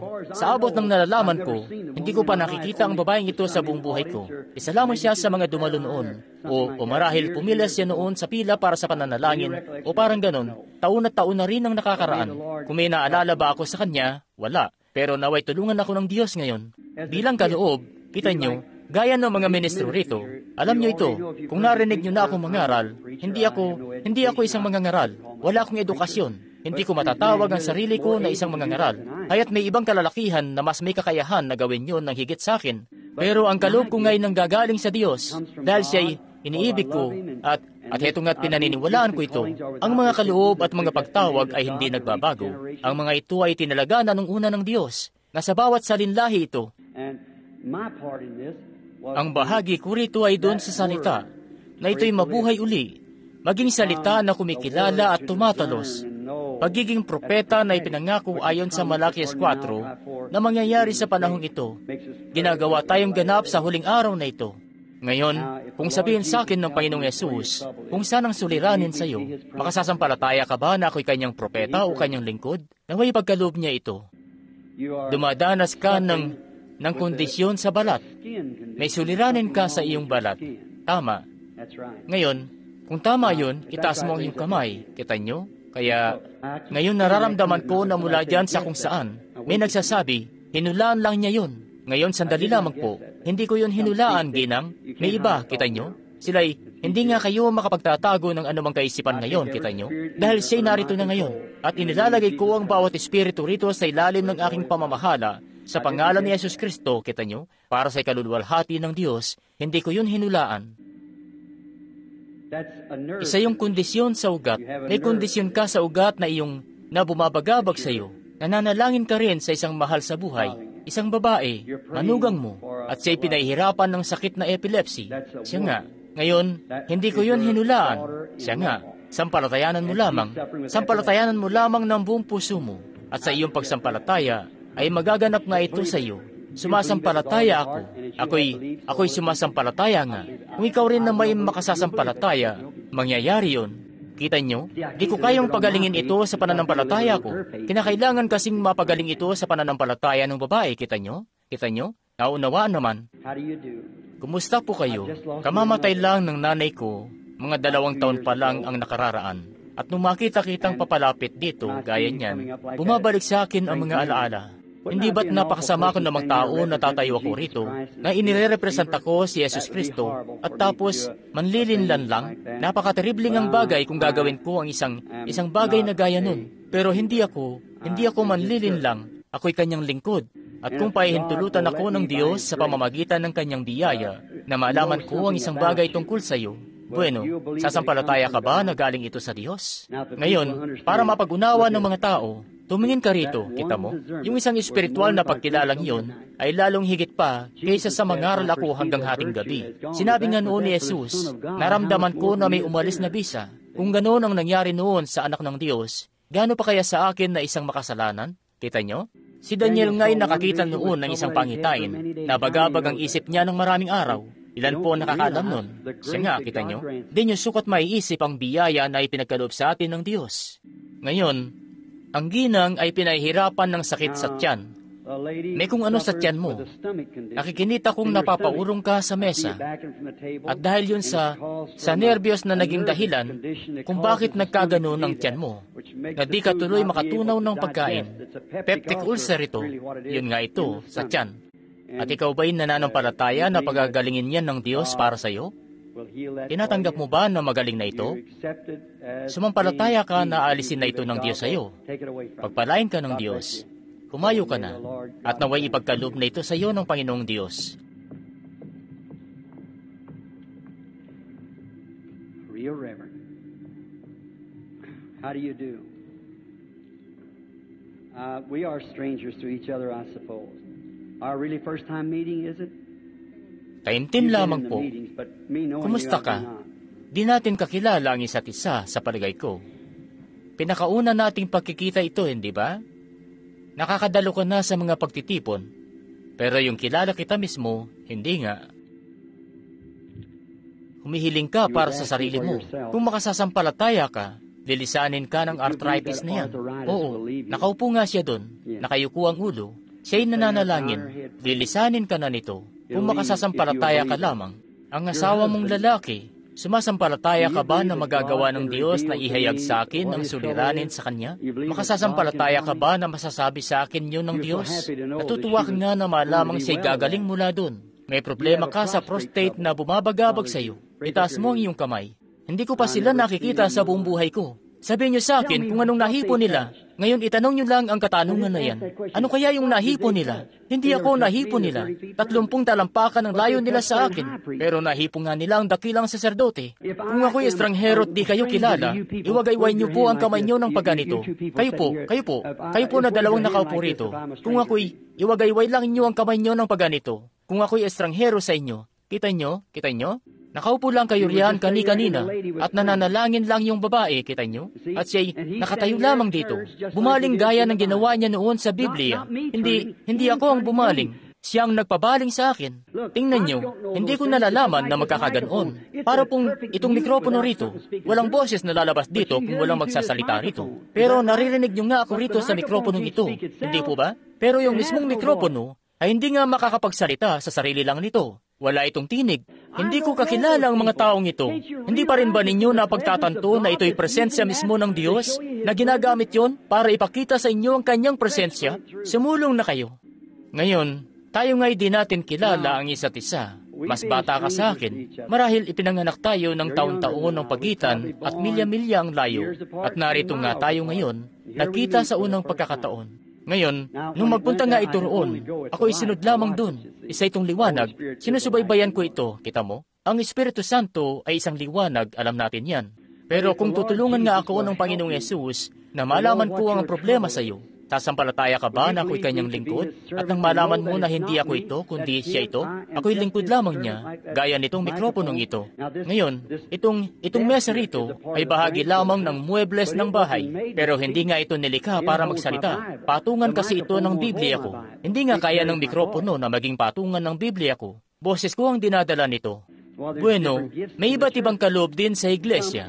Ang iba'y tinig niya, ang iba sa pangitain, ang iba sa iba't iba pang bagay na ginaganap nila. Pero heto nga ako sa pangitain bilang lingkod niya. Ngayon, kung ipapaalam sa akin ng Diyos ang problema sa iyo, kung ano ang ipinunta mo rito, paniwalaan mo lang ako at sampalatayanan mo na salita ito ng Diyos. Pinahirapan ka ng infection sa balat. Nakita nyo? Alam nga niya kung totoo ba yun o hindi. Kita nyo? Ngayon, kung kakausapin niyo pa siya ng kakausapin, mas marami pa ang masasabi. Napakabuti niyang tao. Siya nga pala, tumingin ka rito pansumandali. Tapos dadako na tayo sa iba maya-maya. Kung maaari, bilisan na natin ang pagdako sa kanila. Kaya't mag-usap muna tayo pansumandali. Yamang isa kang mabuting tao. Ngayon, alam mo nga na may bagay na nangyari sa iyo. Ngayon, sa gitna mo at ako ay may liwanag. Nakita mo na ba ito noon sa litrato? Nakatayo ito sa mismong gitna ko at ikaw. Tinitingnan kita sa liwanag na ito, kita mo? At makasasampalataya ka ba na sasabihin sa akin ng Diyos kung sino ka? Sinabi nga niya kay Simon kung sino siya. Ilan po ang naniniwala riyan? Ayan nga't, itinaas niyo ang inyong mga kamay. Tayo ganap na estranghero sa isa't isa. Tinatawag ka nilang Call Florence. you Florence. At ang apelyido mo ay McAllister. Sumasampalataya ka ba na kayang sabihin sa akin ng Diyos kung taga saan ka? Hindi ka taga rito. Nanggaling ka sa isang lugar na kung tawagin ay Lawrence, Kansas. You're from a place called Tama nga. Lawrence, Kansas. Ngayon, bumalik ka I na. return back. Pinagaling ka na ni Jesus Kristo. Manampalataya kayo sa Diyos. Kita nyo? Nakita nyo ba? Ngayon, maging taimtim lang tayo ngayon. Huwag po kayong palakad-lakad, kita nyo? Huwag po kayong palakad-lakad. Nagpapagaling ang Diyos ng diabetes. Naniniwala ka ba doon? Sumasampalataya ka ba na pagagalingin ka niya? Sige, humayo ka na at sabihin mo, salamat sa iyo, Panginoon, at sampalatayanan mo ito ng buong puso mo at gagaling ka. Sumasampalataya ka ba na kayang pagalingin ng Diyos ang sakit na pambabae mong yan? Kung ganon, humayo ka at sabihin mo, salamat sa iyo, Panginoon. Sinasampalatayanan ko ito ng buong puso ko. Sige, palapitin niyo ang binibini. May sakit na pambabae ka at may diabetes ka rin.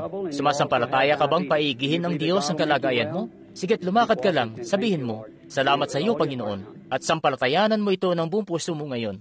Halika, nagdudulot ang nerbiyos ng sakit sa tiyan. Ikaw ba'y nananampalataya na makakakain ka na ng hapunan mo ngayon? Pumayo ka, sabihin mo, salamat sa iyo, Panginoon. Kumain ka na ng iyong hapunan at manampalataya ka ng buong puso mo.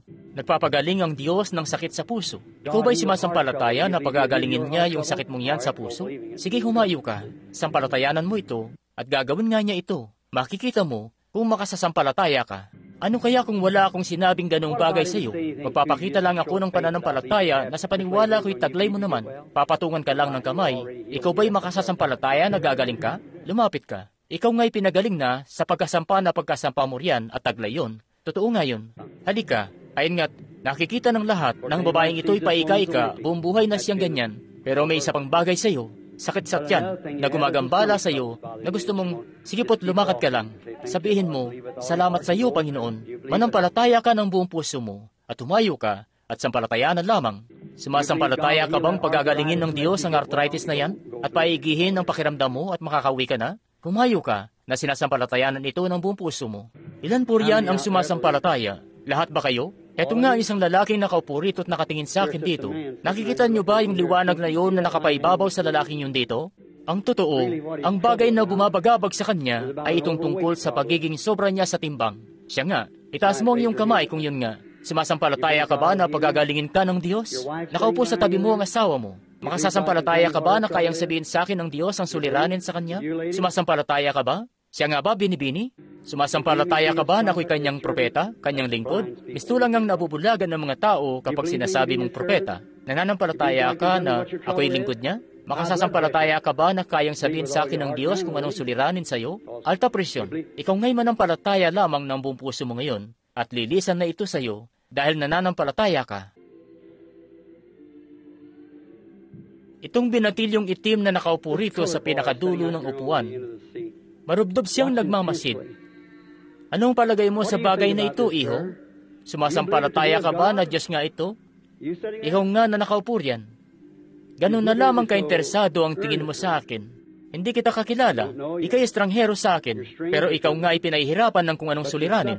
Makasasampalataya ka ba na kayang sabihin sa akin ng Diyos kung ano nga yun? Siya nga ba? Allergy. Tama. Ikaw ba'y sumasampalataya na pagagalingin ka talaga ng Diyos? Isa pang malaking bagay tungkol sa iyo ay ito. Isa sa pinakamalaki mong suliranin ay ika'y tumalikod noon sa pananampalataya. Higit ang pagnanais mo ngayong makabalik ka sa Diyos. Kung totoo yun, itaas mo ang iyong kamay, tapos lumapit ka rito. Ang mga kasalanan mo'y ipinatatawad na sa iyo, kapatid ko. Sasabihin niyo marahil, paano mo nalaman yun? Sa pamamagitan nga niya na siya rin nagsabi sa akin kung anong problema sa kanya. Ilan po sa mga narito ang nagnanais na patawarin kayo sa mga pagkakasala niyo? Maaari po ba kayong magsitayo? Mga nagnanais na mapatawad sa kanilang pagkakasala. Gusto ko lamang makita kung kayo lamang ay magiging tapat na gawin yun. Salamat. Iniisip ko nga kung magagawa niyong lumapit din dito at tumayo sa tabi ng binatilyong ito na pinatawad na at sabihin, ninanais kong mapatawad sa mga pagkakasala ko. Akin itong ipinagtatapat. Hindi niyo pwedeng, lumapit lang po kayo. Marami pang harian sa dakong ito. Ngayon, kung natatalos ng espiritual na pagkilala ang mga sakit at karamdaman, natatalos din ito ang kasalanan. Alam niyo yan. Paano kung malalaman ng binatilyong ito ay isang makasalanan? Ganyan nga, lumapit na kayo at pumarito na. Tayo'y Maaari na po ba, sa mga sandaling ito, lumapit na kayo at tumayo rito pansumandali. Sabihin, ninanais kong mapatawad kapatid, naaasam ko na patatawarin ng Diyos ang kamalian ko. Napagtanto ko na ako'y nasa kanyang presensya. Hindi ko iintindihin anuman ang isipin ng mga katabi ko. Ako'y lalapit at lalapit nga. Ako'y magpapakasigasig. Nais kong maligtas ngayong gabi. Sinasampalatayanan ko ang Diyos. Nagnanais akong makalapit ngayon din at ang aking mga kasalanan ay anurin ng lahat. Ayos lang ba na tumawag tayo ng mga ministro? Ilan kaya sa mga ministro rito ang naniniwalang ang mga taong ito ay may karapatang maligtas sa pamamagitan ng biyaya ng Diyos? Nais ko ang bawat ministro na naniniwala riyan ay lumapit at tumayo sa palibot dito kasama nila ngayon habang nananalangin tayo. Bawat ministro na nagmamalasakit sa mga naliligaw na kaluluwa. Hindi ko nga inisip na gawin ito. Pero alam ko na mas mabuting gawin ito kaysa sasuwayin ko ang tinig niya. Sinabihan niya ako na gawin ito. Maaari kasing ito na ang huli nilang pagkakataon. Hindi ko alam. Ilan po ang nakakaalam na ganitong-ganito ang ginawa niya noon nung narito siya noon sa lupa. Kaya tiyak na tiyak tayong siya uli ito. Imposible para sa isang tao, sinumang tao, na gumawa ng ganong bagay. Tayo'y nasa kanyang presensya. At hetong ngang nakikita natin siya ngayong gabi, ginagawa. Kung ako'y mataas, ang lahat ng mga tao ay palalapitin ko sa akin. Kita nyo? Nakikita nga natin siya na ginagawa ang siya ring bagay na ginawa niya noon nung narito pa siya sa lupa. Maaari na ba tayong maging lubos na masigasig ngayon? Sumulong lamang ng niitiin. Ano nga uli ang nagbunsod sa atin na magpunta rito? Anong nagbunsod ng lahat ng ito? Siya nga, ang Diyos. Hindi ba't sinasampalatayanan nyo yan? Nais kong ang bawat isa sa inyong mga kapatid na lalaking ministro na lumapit lang sa harap at ipatong niyo ang inyong mga kamay sa isa sa mga tao rito na nagpapahayag ng kanilang kasalanan. Ngayon, mga minamahal kong kapatid na lalaki, kapatid na babae, kayo po na nagpapahayag ngayon dito sa altar. Ano ang nagbunsod sa inyo na lumapit dito? Di nga kayo lumapit sa sarili niyong lakas. Lumapit nga kayo dahil may kung anong bagay na kumumbinsi sa inyo na kayong nagkamali. Nais niyong mapatawad. Nung makita niyo ang kaawa-awang binatilyong itim na ito rito, ito nga ang binatilyong Etiopo na ito na nakatayo riyan. Minsang nawalay noon sa Diyos at inihayag ng Espiritu Santo na isa siyang makasalanan. Ang siya ring Espiritu Santo niyon ay di lang kayo basta tinawag na lumapit ng mga labi ko, bagkus ito mismo ang tumawag sa inyo. At heto na nga kayo ngayong gabi, nakatayo gaya ng binatilyong ito. Ipahayag niyo na ngayon ang inyong mga kasalanan sa harap ng Diyos. Sampalatayanan niyo siya ng buong puso niyo at kanyang patatawarin ang bawat kasalanan na inyong nagawa at panunumbalikin na kayo ngayong gabi batay sa inyong pagpapahayag at pakikipaglakip. Gagawin niya yan kung kayo lamang ay makasasampalataya sa kanya. Ngayon iuko na natin ang ating mga ulo sa lahat ng dako sa mga narito at ang bawat isa ay maging mapitagan lamang. Ngayon manalangin tayo. Bawat isa sa inyo ipahayag niyo ang inyong mga pagkakasala. Narito siya. Narito ang Espiritu Santo. Ito mismo ang tumatawag. Ngayon, sampalatayanan niyo lamang ito ng buong puso niyo. Ipahayag niyo na kayo nagkamali. Hilingin niyo sa Kanya na kayo patawarin. At bawat isa sa inyo mga kapatid na lalaki manalangin kasama ng mga taong ito. Makalangit na Ama, dumudulog kami ngayon sa pangalan ng Panginoong Yesus. Pinasasalamatan ka sa iyong dakilang biyaya at kapangyarihan na ipinapakita sa amin, Panginoon. Heto nga kami, mga taong di karapat-dapat sa huling panahon na ito, sa pagtatapos ng panahon, hinihiling po namin na ang iyong awa ay umabot, Panginoon, hanggang sa dulo, hanggang sa ang huling kaluluwa ay makapasok na. Ngayong gabi, dahil sa iyong pagpapakita sa amin, nagbunsod nga ito ng mga tao'y sumulong ng may diin sa kabila ng bawat suliranin na makalapit dito, makasampalataya na ito na ang oras ng kanilang mga pagkakasala ay naipatawad na sa kanila, at nang sa gayon sila'y lumaya na, magmula sa gabing ito, iyo pong ipagkaloob ito, makalangit na Ama, ang bawat pagkakasala'y mawaglit na nawa sa kanila. Sinabi mo, ang lalapit sa akin ay sa anumang paraan na hindi ko itataboy. Bagaman ang inyong kasalanan ay maging tila mapula, gayunman ang mga ito ay magiging maputi na parang balahibong maputi ng tupa, mapula mang gaya ng matingkad na pula, ay magiging maputi na parang nyebe. Lulubog kami sa agos ng dugo ni Jesus Kristo. Sa pamamagitan ng pananampalataya, iakayin namin ng mga taong ito na mga nagpapahayag ng kanilang pagkakasala sa presensyang iyon ng Diyos, sa dugo ng anak ng Diyos, at ihingi ng tawad para sa kanila. Hinihiling namin ang kahilingang ito sa pangalan ni Jesus. Iyong patawarin ang bawat pagkakasala at dalhin sila sa iyong pangangalaga, Ama. Yamang sila'y nagpahayag na ng kanilang pagkakasala, iyong ang papanumbalikin sila ayon sa iyong pangako. Iyong sinabi na gagawin mo ito, at nalalaman ko na gagawin mo ito. Sila'y sa iyo, Ama. Ibinibigay namin sila sa iyo sa pangalan ni Jesus Kristo. Sino sa inyo na nakatayo rito sa palibot ng altar ngayon na sadyang nakapagpahayag na ng lubos na nagkamali kayo ay sa presensya ng Diyos, naniniwala kayong ako'y propeta niya at naniniwala na itong sinabi ko sa inyo ay katotohanan sa bagay na ito at naniniwalang nawaglit na ang mga sala nyo at kayo ngayon sa pamamagitan ng pananampalataya, kayo ngayon nakapasok na sa loob ng tabing na yun, pumasok sa presensya ng Diyos at makapagsasabi, Panginoon, ako'y sasampalataya sa iyo ngayon din at tatanggapin ka. Itaas niyo ang inyong mga kamay at sabihin niyo, gagawin ko. Bawat isa na nasa palibot nitong altar, itaas niyo nga inyong mga kamay at sabihin, gagawin ko, sinasampalatayanan ko na ito ngayon. Pagpalain kayo ng Diyos. Amen. Ganyan nga, tama po yan. Ganyan nga, sa pamamagitan lamang ng pananampalataya, pumasok na kayo sa tabing na yon. Ngayon, habang nariyan pa rin kayo sa kinatatayuan niyo mismo, kung saan kayo pinatawad, ngayon mga kapatid na lalaki, ipatong niyo uli ang inyong mga kamay sa kanila para sa bautismo naman ng Espiritu Santo. Diyan sa kinatatayuan niyo mismo, ipatong niyo ang inyong mga kamay sa kanila ngayon at idalangin niyo na matanggap nila ang bautismo ng Espiritu Santo na nakatayo mismo rito. Panginoong Yesus, ipadala mo ang iyong kapangyarihan sa kanila na gaya ng isang umahagibis na malakas na hangin. Muli ka pong magpadala ng panibagong Pentecostes at iyong punuin ng mga tao, hindi ang silid, kundi ang mga tao mismo ng apoy ng Espiritu Santo at kapatawaran at pagpapamalas ng kapangyarihan sa pamamagitan ng pangalan ni Jesus. Amen.